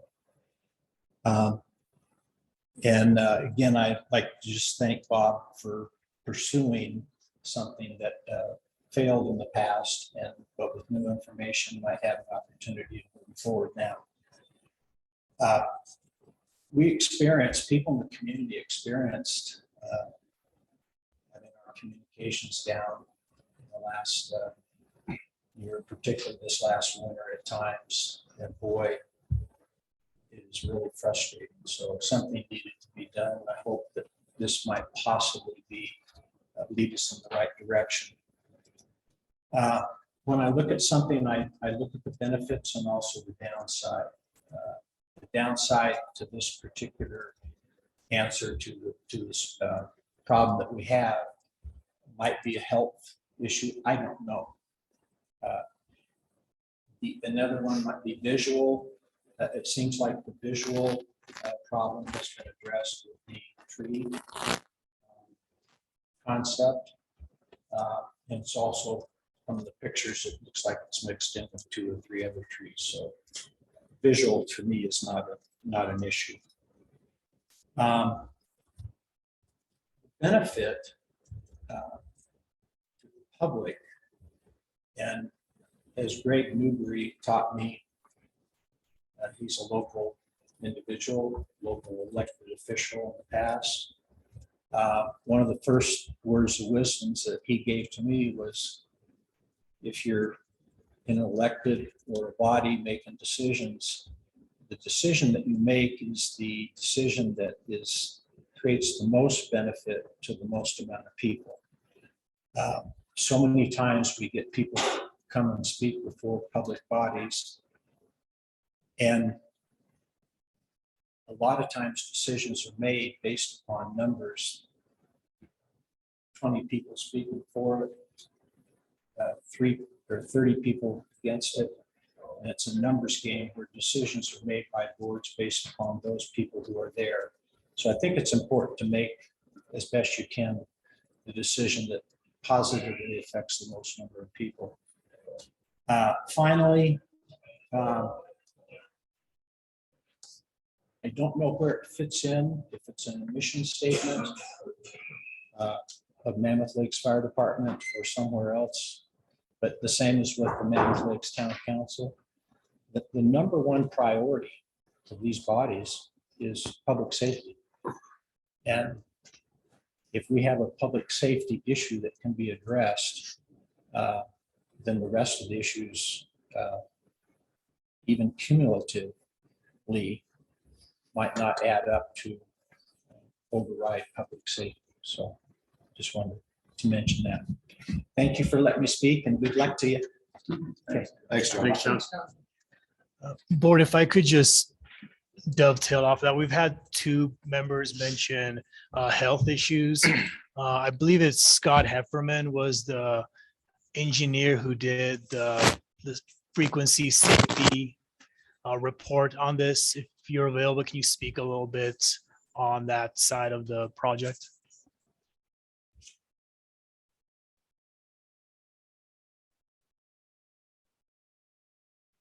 You might be muted. Mute. All right, is that better? Yeah. Okay, good afternoon. Again, my name is Scott Heffernan. I'm an RF engineering consultant to AT&T. Anytime that AT&T develops or modifies a site, they ask us to run a compliance report. They basically want to verify that in addition to the site providing the anticipated coverage, that it complies with all federal guidelines under their licenses with the FCC. So for this site here, we did complete a radio frequency emissions compliance report. And what we do is we model the proposed facility based upon the anticipated antennas to be installed at the site, as well as all of the radios working at maximum power. And we do this for a worst case scenario. So these radio networks are very dynamic, so they might power up or power down, but we always look at it as a worst case scenario to come up with the max value that any member of the general public could come in contact with. So for this scenario here, we did look at the highest anticipated radio frequency emissions at ground level surrounding the facility. Now, the FCC has two categories for radio frequency emissions.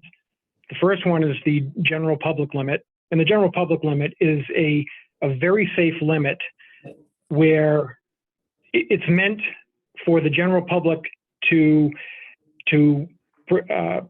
dictate areas where the general public can go, where they don't even really have to know that there are active antennas in the area. That basically just says that the levels here are so safe that you don't even have to be aware of the antenna's existence. Now, anything above 100%, you then have to start mitigating or noticing the general public if they're going to be entering areas above that 100% limit. Now, the second category that they dictate is the occupational limit. The occupational limit is for trained personnel that know how to work and are properly trained in RF safety to work around active antennas. Now, the limit for the occupational level is 5 times the general public limit. So obviously, those areas of higher concentration, the more robust signal will be in the areas very close to the antennas. Luckily, when you have tower sites like these, that really only pertains to the tower climbers themselves, because very few people will be up at 70 or 80 feet within, say, 30 or 40 feet of the tower itself. So when we look at the area surrounding most tower facilities, it's usually the ground level or maybe an adjacent building level that we do look at. So in doing modeling for the area surrounding the proposed facility, the maximum level that we found in anywhere 360 degrees around the site came in at 4.01% of the FCC's allowable limit.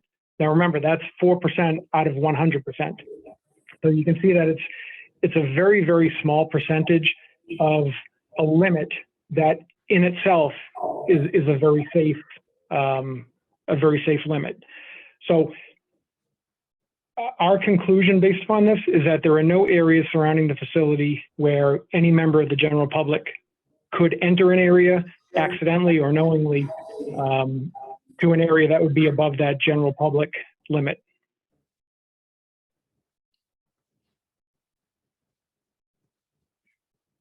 Thank you, Scott. Any questions for the board for him?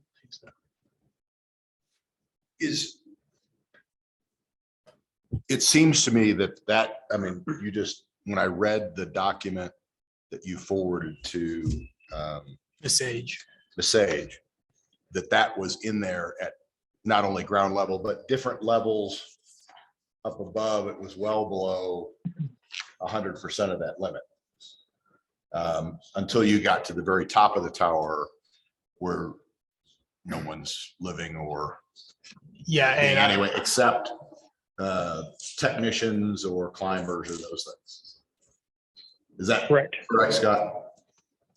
That is correct. Any limits at the antenna face level, as it's called out in the report, those would be for trained climbers as they're servicing the tower, if the tower was fully active at the time. But again, it would be a very short list of people that would be going up there. That answer your question? Yeah, no, I mean, that seems very consistent with the document that you forwarded. Okay, yeah, and I think it was important that we put that out there. Yeah. I did ask Ms. Sage, actually called right before the meeting to, we'll obviously, read her statement that she provided to the board, but we did want to give her an opportunity to speak with the expert and make sure that she has a good understanding, because honestly, this is a concern for me. I mean, the number one thing for me is the safety of my firefighters. I do not want to put them in danger. So we did do research to make sure that this was something that we felt comfortable with, because we are going to be the closest to the pole, essentially. Am I also correct in saying, I'm sorry, that I don't know where she got the data sheet or whatever, but that was all answered in that report?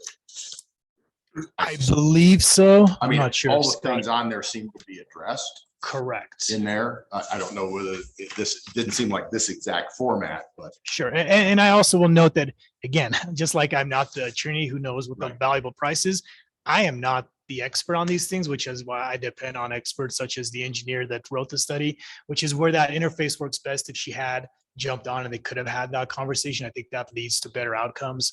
But my understanding is that those numbers are what she was looking for. And these are FCC requirements, so they are within the report. May I ask one question related to what he's discussing? Based on what I see in the photographs that you showed, this tree is going to be behind the station, pretty much behind the station. Right. Behind, between the station, the next structures are the new structures being built right now. Creekside. Many of those homes that are under constructions have been reserved for purchase. They are under contract.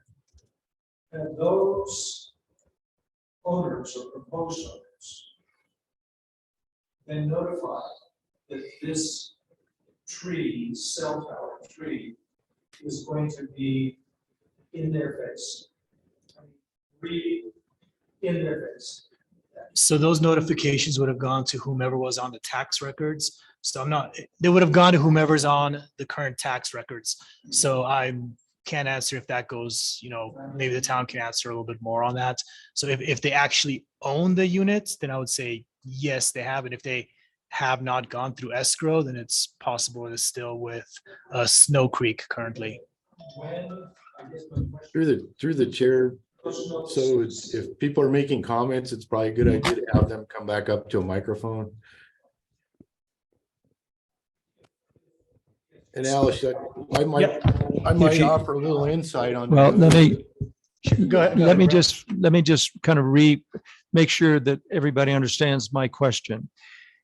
Whether it be the owners of Creekside under construction, the Landy, or his company, and or the proposed buyers, have they been given notice more than 2 weeks or 3 weeks? Have they been given notice more than 2 or 3 weeks that this is being considered today? So as we said, those mailers went out to who was on the tax roll. So that would have gone to Chadmeyer Group because they currently own the property. Correct. And it would not have gone to somebody thinking about buying that property. So then it would be on Chadmeyer to voice that when somebody says, hey, I want to buy this, what do I need to think about in there? So yes, the notification went out, but not specifically to somebody that is thinking Right. or reserving that unit. And the notice that you're speaking of was sent out within 10 days, Yes, correct? yes. Thank you. Nolan Bob Roth, I'm with Town Mammoth Lakes Planning Department. I just want to add on the notices that within the kind of rate, whenever it touches a common area, it does go then to whoever's listed as the assessee for that HOA. So yes, Snow Creek 7, Creekside phases 2 and 3 are still under construction, but they do have active HOAs because there are owners there. So HOA would have been notified. The town or the fire district don't have the ability to notify future owners because nobody knows who that might be, but it's kind of assumed that within a condo project, when a HOA gets noticed, whether it's 10 days ago or over the weekend, that they would also further provide that notification out to all their owners through their, however they communicate with owners there. So. I'm sorry, Brent, did you have a comment? And you're muted. No, I was just going to point out that I think he addressed it, but that, the only way the town has of connecting and providing notice is through the tax rolls. And, I've been city attorney for a number of years too, and that's all they can do. I mean, if a person's not the person on the tax roll, the city or the planning department can't. I mean, they have no other way of really tracking these people down. So So that's pretty standard practice. I would also note that it was placed in the papers, and again, we did attend town council to try to get the news out, to get to those people who don't have a direct contact by ownership. My question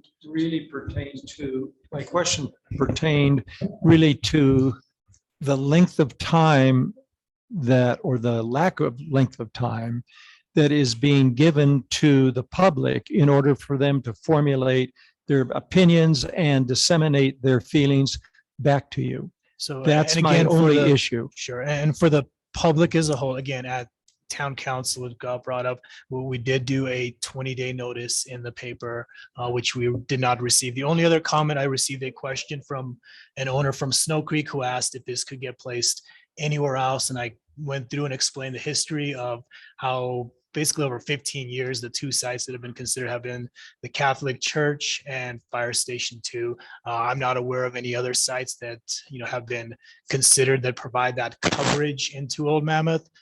So we did have some outreach that the public did get back to us on. I also mentioned to her that if she wanted to leave something for a public notice for this meeting, that she was welcome to do that either by attending or that I would forward that.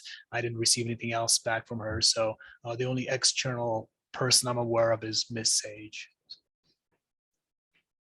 Also, we post our agenda that we're going to have for the next month. And on that, it goes through the different items that we're going to discuss. And every time, gosh, I don't know how many times we've had this on our agenda that we're talking about it.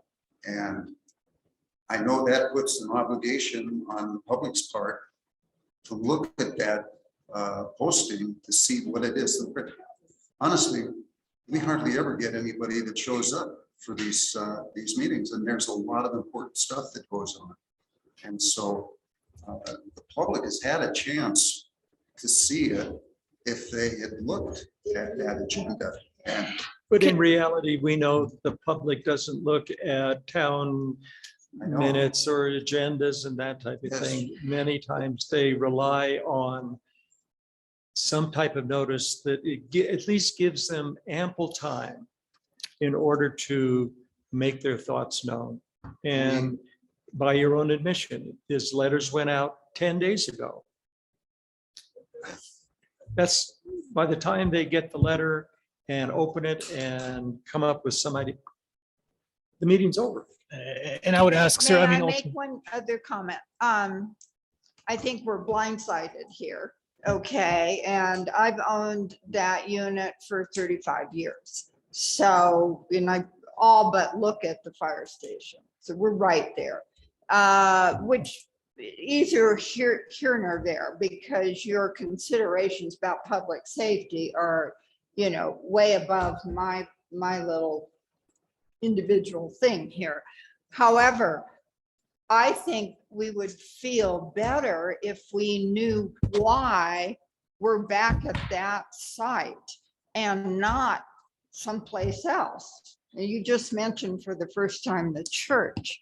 How did the fire stations, because the money they're gonna get, maybe the church could use some money. I don't know.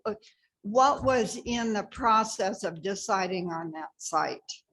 And aren't there better sites So that aren't in the the folks middle that of all are, these that are people? folks that are actually looking at providing the service to the public, which in this case is AT&T. Right. They do the studies themselves and Scott or John can explain that. They actually do their own, what are known as propagation studies, to look at how they can get their signal to the different areas that are either populated or in some cases not populated, that are in the backcountry, or just even travel through areas like on a highway, those types of things. They take care of all that and make those studies public and show those to us and say, look, this is the area that we know is weak.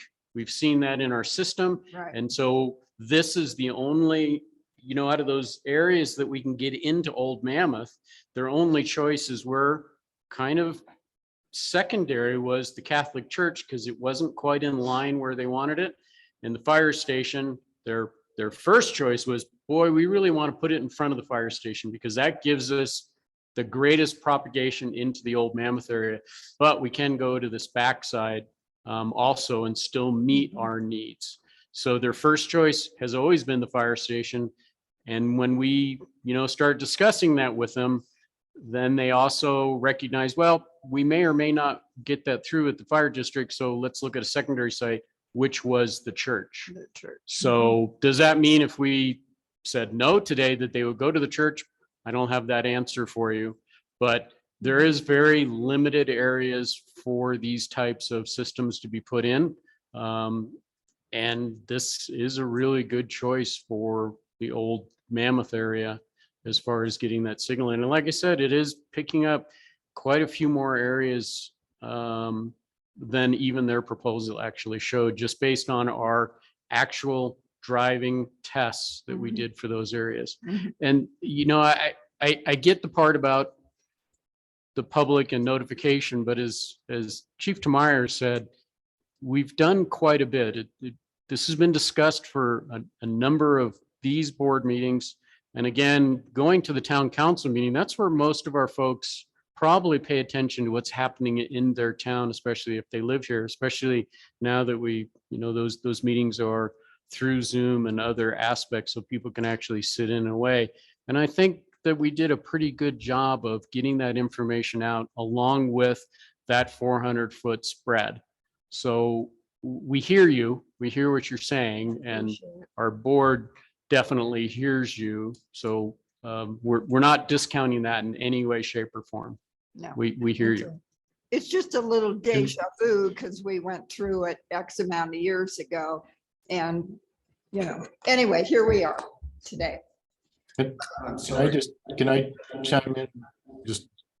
I want to kind of focus everybody too on what this actually is. This agenda item is an approval of a contract with Singular or AT&T. It is not the ultimate approval for what I would call the development or the construction of the tower. That rests with the town. And so the final, ability to kind of be heard on it and for all intents and purposes, voice negative concerns or what have you, would also rest at that town hearing. So I just kind of wanted, it seemed like we may be losing focus that this is a contract for once that tower is approved for basically, it's a lease essentially. So. Yeah, I wondered if we could ask the representatives from town planning department just to outline the next steps after. Sure. And so I think Brent, the district's attorney, outlined it very well, that said this is really the kind of procedural step for the district to enter in that lease agreement with AT&T. It's also the district kind of committing that, yes, they acknowledge and consent to this project going as basically to be submitted to the town. The approval does require a use permit from the town that also then requires a public hearing at the planning commission. None of those meeting dates have been set. We had a very preliminary application submitted probably 12 to 18 months ago. That point, we really reached out to the district with the kind of town's concerns about the location. That's when it was out in front of the fire station. Really urged them to bring it to their kind of board first, really, so that when it was submitted, it had the backing of the fire district. So we have not received an updated application with the new location at the town. So we haven't even begin to kind of commence our review of it yet, since we don't have a complete application. Also, once it is deemed complete and a plan commission date is set, public hearing notices would go out to the public. It's everyone within 300 feet of the fire district parcel. And also a notice would be placed in the newspaper for the 2 weeks prior to the meeting. So that's the standard process for any notification of a public hearing at the planning commission. Also, anyone from the public who say outside of that 300 feet who reaches out to the town and requests notification, they would also receive that notification. And I request, and I understand the procedure. when it does come time to have public hearings, may I request that sufficient time, 3 weeks, 4 weeks, be given, and in addition to your normal ways of the newspaper and town council and all of that, that letters be sent out using your tax rolls, but letters being sent out giving the public at least 3 weeks' notice that this public hearing is going to take place, so that there is sufficient time for people to be able to respond and give you their thoughts. That's, That's really a town question. I'm sorry. I said, that's really a town question. Because the next notice that'll come out will be there. So our notices go out at least 10 days prior. We're kind of tied to that timeline based on just the timing with the reports, the conditions of approval on those items. This project will have a web page on the town's website. Once this breaks up, we can meet with you and give you that information as well as our contact information. And we can then let you know if stuff's been updated on the website. As the process moves along, we routinely update that website with the plans. We'll also know when the hearing will be once that date's been set, which is often before that notice has gone out, because then we have a set date. Okay, it's going to be on X and X date. Our town commission meetings are on the second Wednesday of each month at 9 a.m.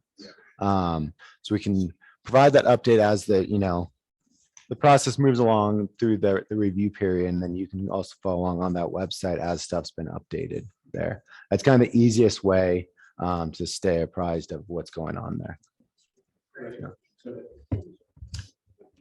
And to answer your question, and this isn't to be sarcastic or anything like that, but if we were to send out notices on everything that's important that we do on a monthly basis here, we would be sending out notices all the time. As you can see from what we went through this today, it either directly or indirectly affects everybody in town.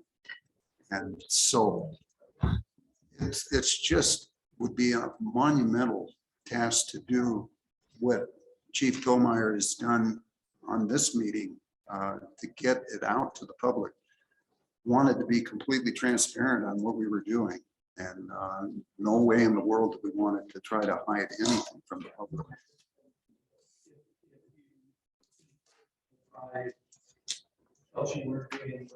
That's not true. I just felt that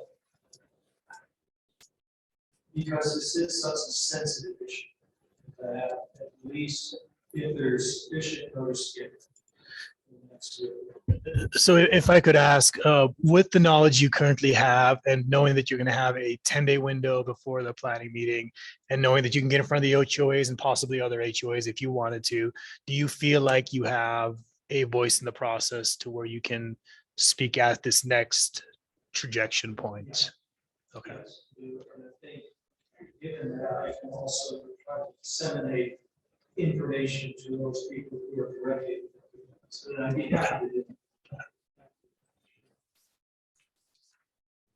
So before the board, we have a request for approval of an Mammoth Lakes Fire Protection District Communications Site License Agreement, use singular wireless ACS. We have to close the Chairman, hearing yeah, a first. couple things real quickly. I think it's important to note that the board received Ms. Sage's letter and had an opportunity to review that. Oh, yeah. She sent Yes. 3 iterations of it, so that was given to the board prior to the meeting. And yeah, at this point, and I'm sure Brent will correct me if I'm incorrect, but we are going to close the public hearing. Once the public hearing is, sorry, go ahead, Brent. Okay. Yeah, if everybody's that's there to speak has had their chance to speak, yeah, you'd want to close that so then you could take action. So let me just say, for one, I have seen Ms. Sage's letter and have read it. Anybody else want to? I too have. Thank you. Okay, thank you. Thank I've you, also sir. received and read the letter. You guys do Thanks, Bruce. a fabulous job. Absolutely. Thank you. Thank you very much.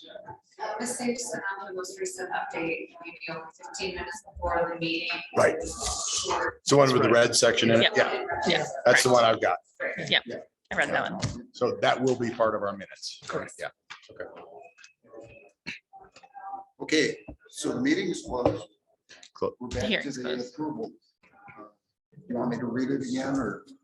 I would move that we go forward with the approval of the contract with AT&T as you presented, Roger. Okay, any more?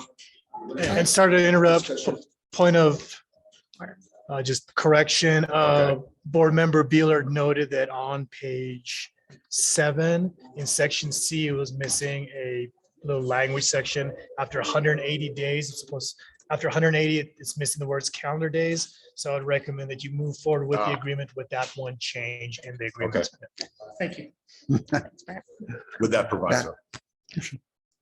Okay, any other discussion? Okay, we've got a motion on the floor to approve. I Do I would have a second? I would second the motion as amended. Okay, approval, a second. Caroline? Commissioner Beeler, how do you vote? Yes. Whoops, my speaker's off here. Yes. Commissioner Beeler, how do you vote? Yes. Commissioner Mendel, how do you vote? Yes. Commissioner Truax, how do you vote? Yes. Chair Curry, how do you vote? Yes. Okay, this motion carries 4-0.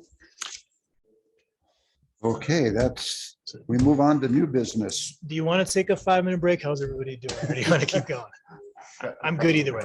John Yeah, already 5 took his break. I mean, I don't have dinner plans, so it's fine. I I already took my break, but anyway. John and Scott, thanks for your help. Greatly appreciate it. Hey, Scott, just a question. Could we ensure that we forward the back sheet from to make sure? So I I did, was trying to go through and, okay, and I found everything in there, okay. but just for a belt and suspenders Sure. sort of Okay. look, let's, I did forward the report to her. You're asking that well, UConn the fills format out that her she format. Okay, put in there, Copy. whatever, that we have sufficiently answered all that in that report. Okay. I believe we have. Yeah. But I'm not an engineer. okay. You want to take 5 minutes? I could take 2 if you don't mind. Yeah, 2 would be good. 2 would be All good. right.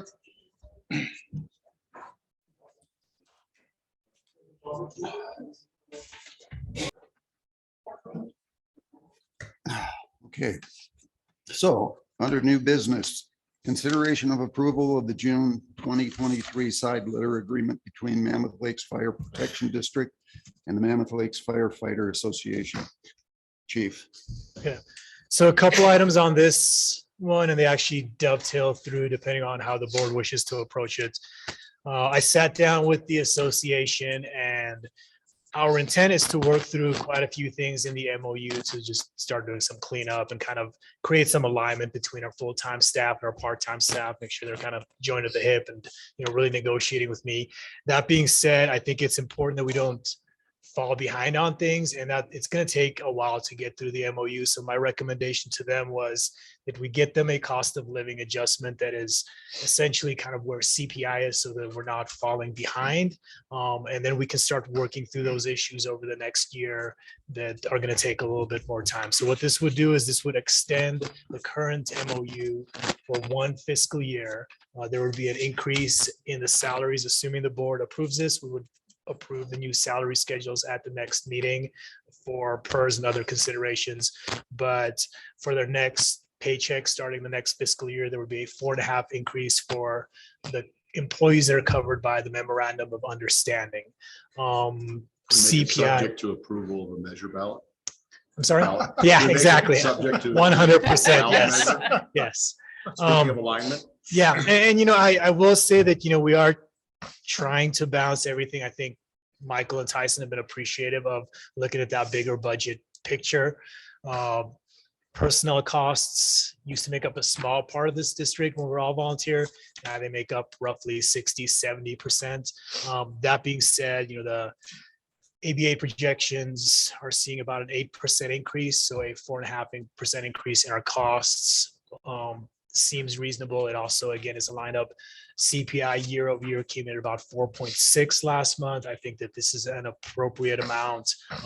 Chief Freeval always talked about new things coming out of the ground versus just additional costs. We are seeing quite a few additional costs, and we're gonna have to balance that out. This seems like a reasonable amount to work with the association, and it lets us focus on a couple other things for the next year. I don't disagree with that at all, but I do think it's time for some fiscal education with the association that says, you can't just have, I want my annual 4.5%.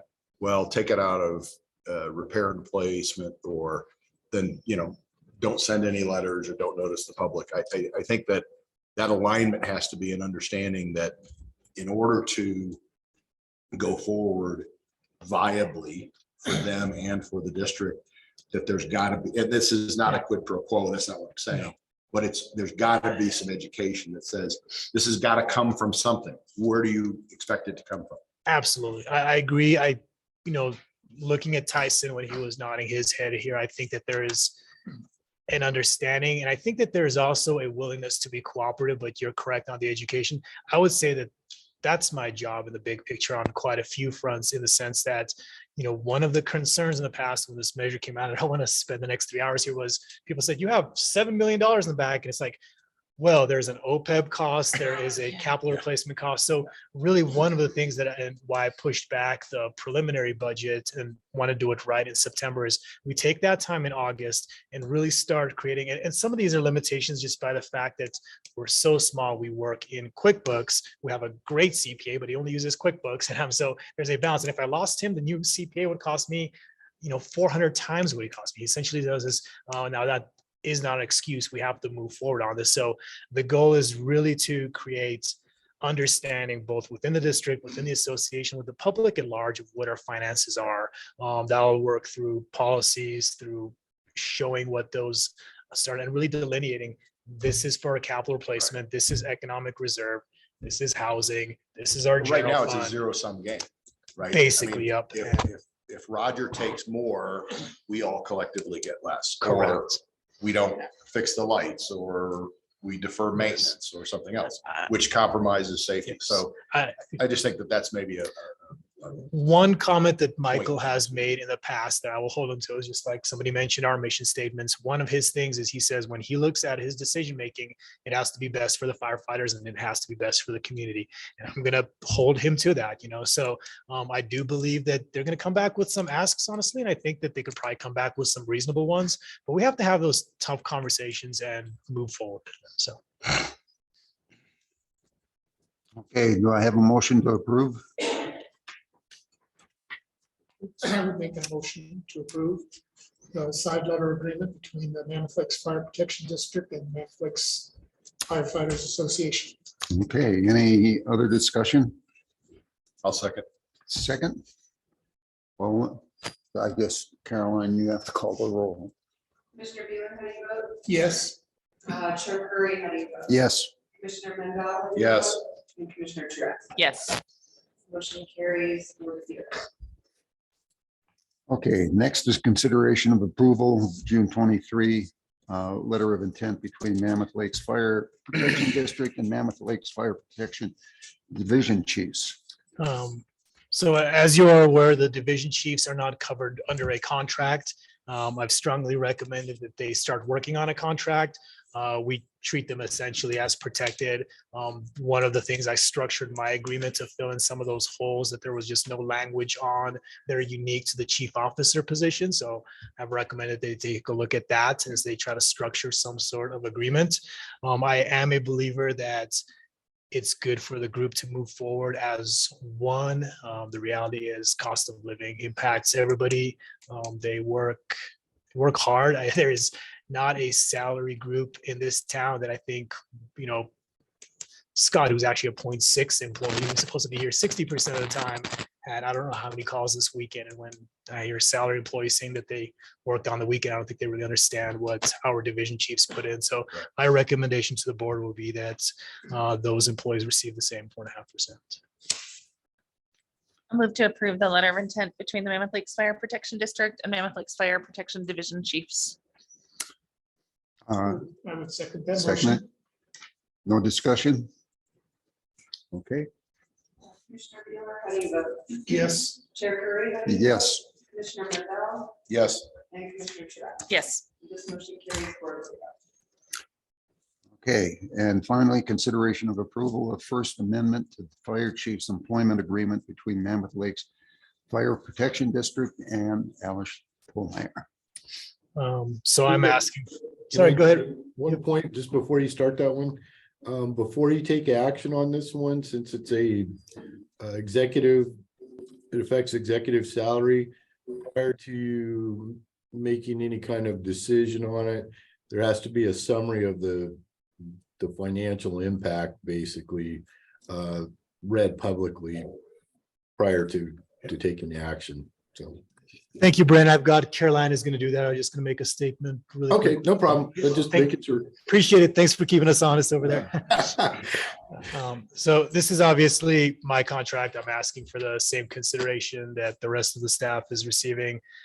Caroline is going to go over numbers because again, it is different for an executive employee, and I can answer any questions as appropriate. So the financial impact is currently the fire chief earns $163,186 per year. If this is approved, he would go to $170,000, $170,530 per year. It's a difference of $7,344 per year. It's the financial impact. Won't keep you up with inflation. I'm lucky I got a house 10 years ago. So. Okay. Does the board have any questions? Comments? Do I have Appreciate a your job you motion to do. approve? Yeah. I'll move to approve the First Amendment to the Fire Chief's Employment Agreement between the Mammoth Lakes Fire Protection District and Alice Tomeyer. I would second that. A third it. And fourth. Okay, Commissioner Beeler, Yes. Chair Curry, Yes. Commissioner Mandel, Yes. and Commissioner Truax. Yes, wholeheartedly. The motion carries 4-0. Okay. 9, chief officer and staff reports, the radio system update. And- Information, Jeff? And we're going to try to get through these quickly. So We're on to the rest of the county. We have a meeting tonight. I have a meeting tonight with the rest of the county chiefs to discuss channel lines. Great. Good. and timeline wise, the goal is to have repeaters at the kind of fall, winter is.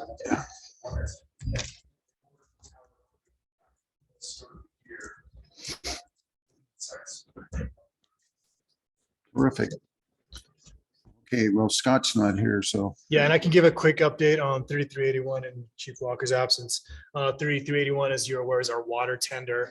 He was just up in South Dakota doing kind of that first inspection, just some minor changes on it, but it's a good rig. It's basically the company is out of Boise and they are now have been bought by Pierce, who kind of makes the top of the line rigs. So he was happy with what he saw from the production side. I believe he expected, I don't want to jinx him, but I think it was sometime in August, he expected to be receiving it. any questions? Okay, district fire chief report. I just wanted to give a quick update on the wildland program because that's been a huge project that we've been working on. Chief Brooks actually came in to help support that. He's helping us kind of build that from the ground up. We did lose Captain Salzman as one of the fuels mitigation supervisors, but Jeff Fox is the other one. He's running with it. He has experience from up in Antelope Valley. He used to leave us in the summers to go work up there. We initially started with six firefighter level task with Salzman and Fox. When we lost Salzman, we actually ended up adding 2 more, and we've taken all of them through the driver operator classes, the crew boss. We've had, great turnout, not just from the people that are in the wildland program, but other people. We have Alistair Simmons, for example, Michael Payne. They took a week off work and came here and sat through class. So a lot of people that have been showing interest in this. Good news is we're starting to build that synergy, working with the Forest Service. They've been trying to get us out on their birds. They've been very supportive of our birds, and it's really helping us. There's a little bit of a chicken versus the egg thing here because we don't have it, but I think we've been actually fortunate in the fact that the fire season's been kind of delayed because it really let us get up, ramped up and running. So again, somebody mentioned earlier, but thanks to Chief Brooks for coming back and helping us out. And, it's baby steps, but I'm cautiously optimistic about our wildland program moving forward. We lost Salzman. Salzman is still on the department. He didn't want to do the fuels mitigation program. Okay. So he's actually here, still here more than anybody else. Yeah.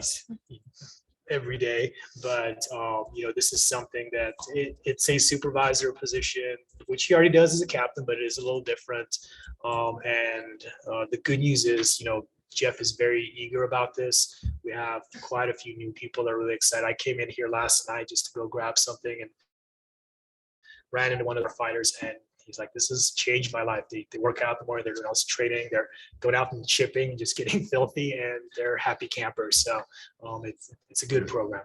Yeah, I got a chance to meet him just by chance. The guy came in, but good looking group.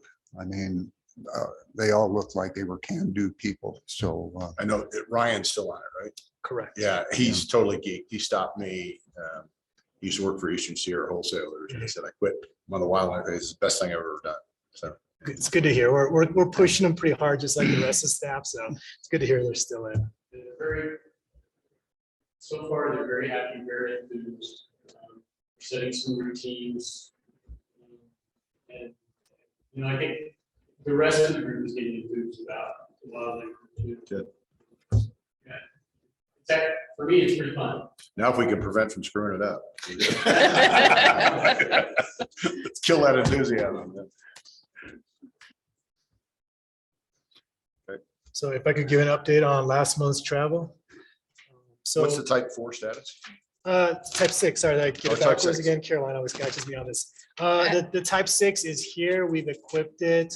We're waiting on some radio repairs, and we have to get an air compressor fixed, and then it'll be essentially that's part specs. So basically at this point, we should be expecting calls from the state once the fire season starts to ramp up.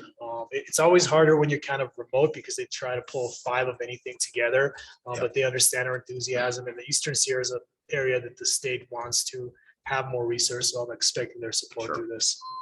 It actually lines up with my next item, last month's travel. So I went down to the Region 6 meeting in Riverside for our annual Cal OES operational update. Mammoth was a huge topic of discussion. We're sitting there with the San Bernardino Fire Chief, all these larger San Diego cities. So it's nice to have a seat at that table. The reality is we get taken care of. I mean, nobody should mistake the fact that what we had here through the March storms was unique and special in the sense that they used this pre-incident funding mechanism to help us get through this emergency. And that is just because of the relationship that we've had with the state for a long period of time. It's important that we keep that relationship. And it's important that it's a reciprocity as well, which is why since we can get our people out, start working across the state, it's going to be beneficial to both sides. Good meeting. CAL FIRE is actually up here with the new regional director. She's with a CAL FIRE team that's up here traveling. They're meeting today with Dan Holler. So hope to continue that relationship and again, keep growing it as we grow our program out. I have just a short question. Yeah. Just, I know for a number of years, we discontinued issuing red cards. Yes. And somewhere along the line in the last couple of weeks, I heard red cards being mentioned. Yeah. I didn't mention anything about it. But what's the status? Yeah. So part of this. Yep. Can you explain what a red card is? Absolutely. Yep. So It's a red card. It's a red card. it's white and red, but it is a a green red. card, yellow But card. it does have a certain meaning. So again, we're kind of in this chicken or the egg situation where, when I started on the department, as Brett's where we used to get out a fair amount. I remember going out to the old fire, the Grand Prix fire. And part of it is you're just building that local capacity. You also get reimbursed for these things. So you start to grow that. And again, our goal is we want to not just grow this pie, but add this other pie where we start using grant money and opportunities to where the rigs that were here, they're out all summer. That we're here in March. We're like, oh yeah, we're gone all summer fighting fire. So, the goal is to grow this over time. That being said, we're kind of starting at a low baseline right now where you're correct. We did get rid of our red cards. And I have a big belief that one of the things we have to do is as we move forward with this, we have to do it right. And not that we haven't done things right in the past, but jumping through all the hoops. It's been incredibly hard on staff also. I mean, Scott just went to Idaho, but we did a driver operator 1A, 1B. All these classes take a significant amount of time and effort, but you have to get that foundation built. Hopefully we hold on to some of these people. We have to reteach them again next year. So that goes back to making sure we keep that culture right. And part of that is that red card process. The red card is essentially your certification process in wildland. And we had stepped away from that because we felt like we couldn't do it. Part of the reason that we hadn't done that is because there is a wildland capacity test or a pack test that you have to go do, which is, it's 45 minutes. It's actually 46 and a half minutes at this evolution. You have to carry a 45-pound pack and do 3 miles. I did it myself just to see if I could. Off the couch, I was a little sore the next day, but it is doable. And, I do believe we have to do this right, kind of through all those steps in order to be taken seriously by the Forest Service. So we get out, they start signing off our certifications, and we can truly grow this project. Just kind of going back to the Calaveras, there is an incredible shortage, especially at the overhead side. Like, there is just work to be done. There's nobody to do it. So it's going to take us a little bit of time to get the staff up, but Mammoth is a unique place in that you have these can-do people who really want to get out there and, chip all day and work their butt off and then get out and work on a fire line for 18 hours. So I do think that we've got this opportunity to catch them when they come through our door, just not let them slip over to the Forest Service and, put them to work. And again, the work is there. Whether it's working with White Bark on the prevention side, it's working with the state on the response side, and working closely with our federal partners. So the red card is, again, just getting back to that certification and making a place for everyone, right? Like, not everyone's going to want to do a pack test, and that's okay. You might just be a local structure firefighter. It means you can't go down to Riverside to go fight a grass fire, but you probably don't want to. So we're trying to figure out a way, and it's adding this other group where we have our full-time staff, our part-time staff, and our kind of our wildland staff, to where they all feel like they're not in competition with each other. That culture side is honestly the hardest part. We'll get through the certifications, but we need to make it so they want to stay here and, keep enjoying it and become stronger and better. The OES also for the request of that OES unit itself, those folks truly have to meet that wall system, which we've always called the red card. So they actually have to follow that. To go out on that break. Yeah, just to be able to go out on that. Now, if it was just the mutual aid, like we do all the time. Yeah. The red card isn't really needed because individual fire chiefs authorize their folks are qualified to go out and do that. But at the state and the national level, they kind of grab on those red cards. And that's immediate need. If there's a fire in Bishop, we're going to send the world just like they do for us. That's just the reality. Once you get into these extended operations, that's when people really start checking their certifications. So the good news that I'm hearing is, I'm glad to hear that we're going back to that card, making it all. The good news is the fire chief passed the test. So I didn't. Well, that's the bad news for others. Yeah, exactly. Yes, Brett. That's the goal. It just opens our ability to be able to provide other services too, that Correct. come back to us in the long run. Yes. Luckily, as a start team leader, we pursue that. I think that needs to be revised. Made it an hour before. Yeah. I hear you. It's a little rough. It's 50 minutes. Can I move to the fastest board meeting? Yeah. You guys aren't gonna like this one. So I went to Sacramento last week. As you're aware, we had a 400% increase in our liability insurance. One of the discussions was, is there a opportunity to bundle? They said yes. We were pretty busy, but Caroline and Scott worked on moving that process forward. Unfortunately, SDRMA, who we have our liability through, they brought us a quote, but it was June 9th. They had some other fire districts had received some quotes a month before that. Fastest allowed them out of the contract, and they were able to move over. Because this was such short notice, I felt that I should go in person to the board meeting and make the plea. The board is actually comprised of fire chiefs and board members, so they certainly got that side of it. The difficult thing is, in the fastest world, we are one of the kind of moderate sized members. We're not insignificant like some of these others. And this would have been an impact essentially because it's a joint powers authority on their budget. So they did not release us from our contract. It would have been a savings. Can they match our rate? No, they refused to basically budge the contract. It's an $80,000 difference, which is extremely frustrating. The part that's more frustrating is FASIS went through that process of where they became a new organization. They're combining with FDAC EBA. benefits, EBA. And the new contract, where before we could exit every year, is trying to hold us to a 3-year contract. So my plea to them after they wouldn't let us out of this year's contract, which you can make an argument because they'd already set the budget, they weren't going to do that, we were late. I certainly feel that, you know, it's a small world, and the reality is they shouldn't be holding our district hostage just because we're already good. I mean, the reality is it's probably a combination of factors. SDRMA is trying to give us a great price because they want to reel us in, but also we have been a low claims, good client. We also don't benefit from some of the things that FASIS does. They provide something called OcuMed, which is a medical program, but it doesn't work well in the Eastern Sierra. So it's something that just, you know, isn't good for us. My intent is to go back to the board and also work with, again, unfortunately, also switched executive directors. So Jennifer Jobe, who's worked with our district for a long time, is out.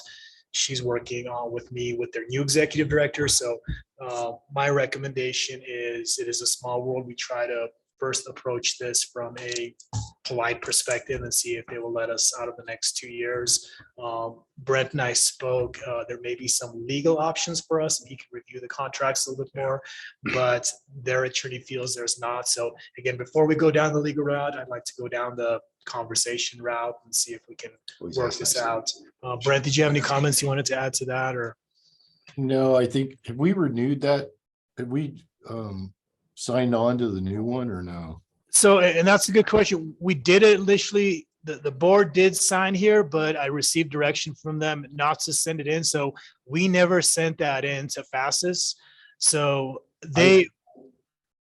I Sorry. would hang on to it just so we haven't submitted that in case we need that to improve our legal position. Okay, that was my intent. So yes, we will follow up and we will not submit that. And I'll sidebar with you and just take a look at those 2 JPAs. Again, I'd like to work this out without having to go down the legal route, but it's large enough that we should explore every avenue we have, so. Okay. Yeah, I know you don't like this one either. I know, well, it's not 80,000, it's 80,000 times It's 3. too, I know. Yeah, so that's a big chunk of change. Board member comments. Anybody? You did skip that I'm leaving district tomorrow, but I will be. We already knew that. Yeah. We were reading ahead. Yeah, all things working out, I'll be out of district. The duty chiefs, Chief Morrow has it for about 2 weeks. We sidebarred, and then Chief Such will be taking the kind of the back end before I get back. He's also taking care of my cat for me, so. Oh, nice. Okay, I'm not gonna step on you again. Thanks. Okay, I've got a couple of comments. First of all, Bob, that was a great. We already found out you totally screwed up. Unbelievable. 3381. You covered it so well and so quickly.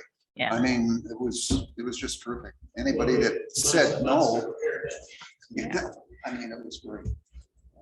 The other thing, and Scott just came in, so I'd like us to look at getting a new chipper.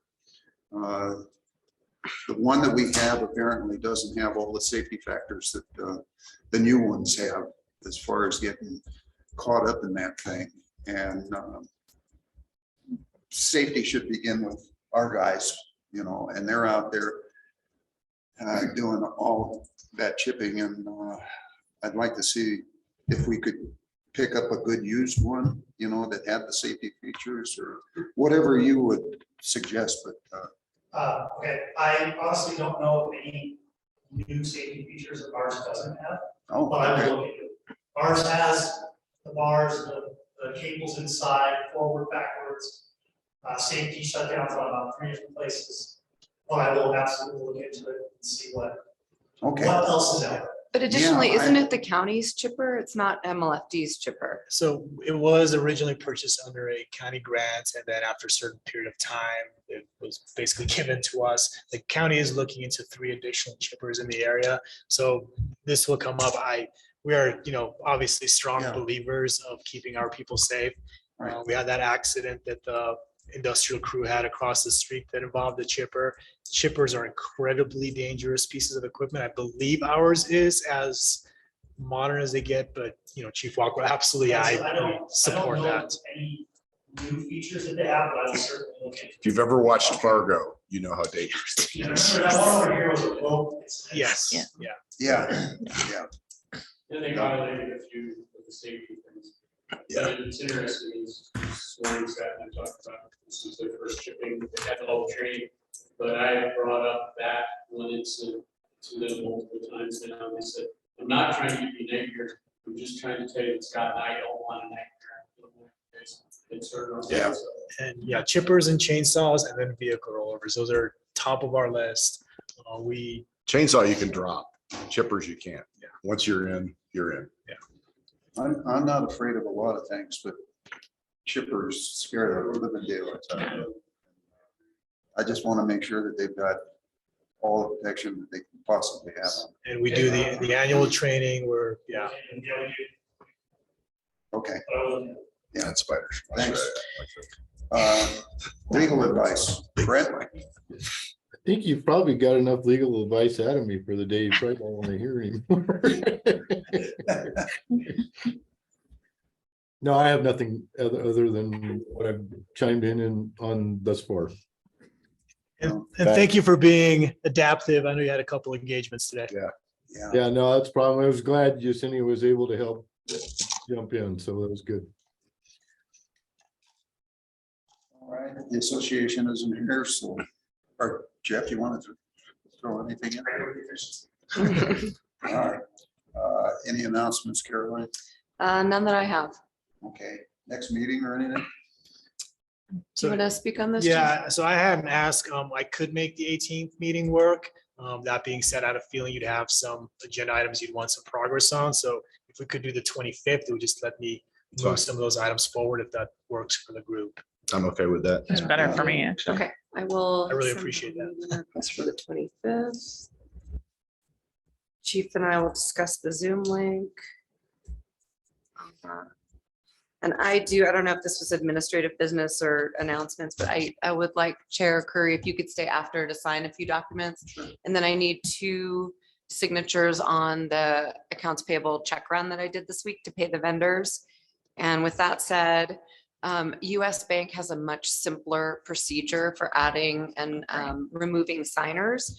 We do not have to go in person. They've assigned us a government services team that's going to work with us to do it electronically. So we will get Commissioner Truax as a signer. I was here gonna say, you shortly. can buy a house on DocuSign. I know. So US sign a Bank, check. US Bank's in agreement. With that said, I did get Commissioner Truax on the Leif Bank transfer authorization. So if you have a few minutes and would like to run through one today, just to familiarize yourself. Yeah. Perhaps you could stay to do that and we could walk through it. Absolutely. Great. Okay, no closed session, so 3:25 will adjourn. Recording stop. Totally lost control, Roger.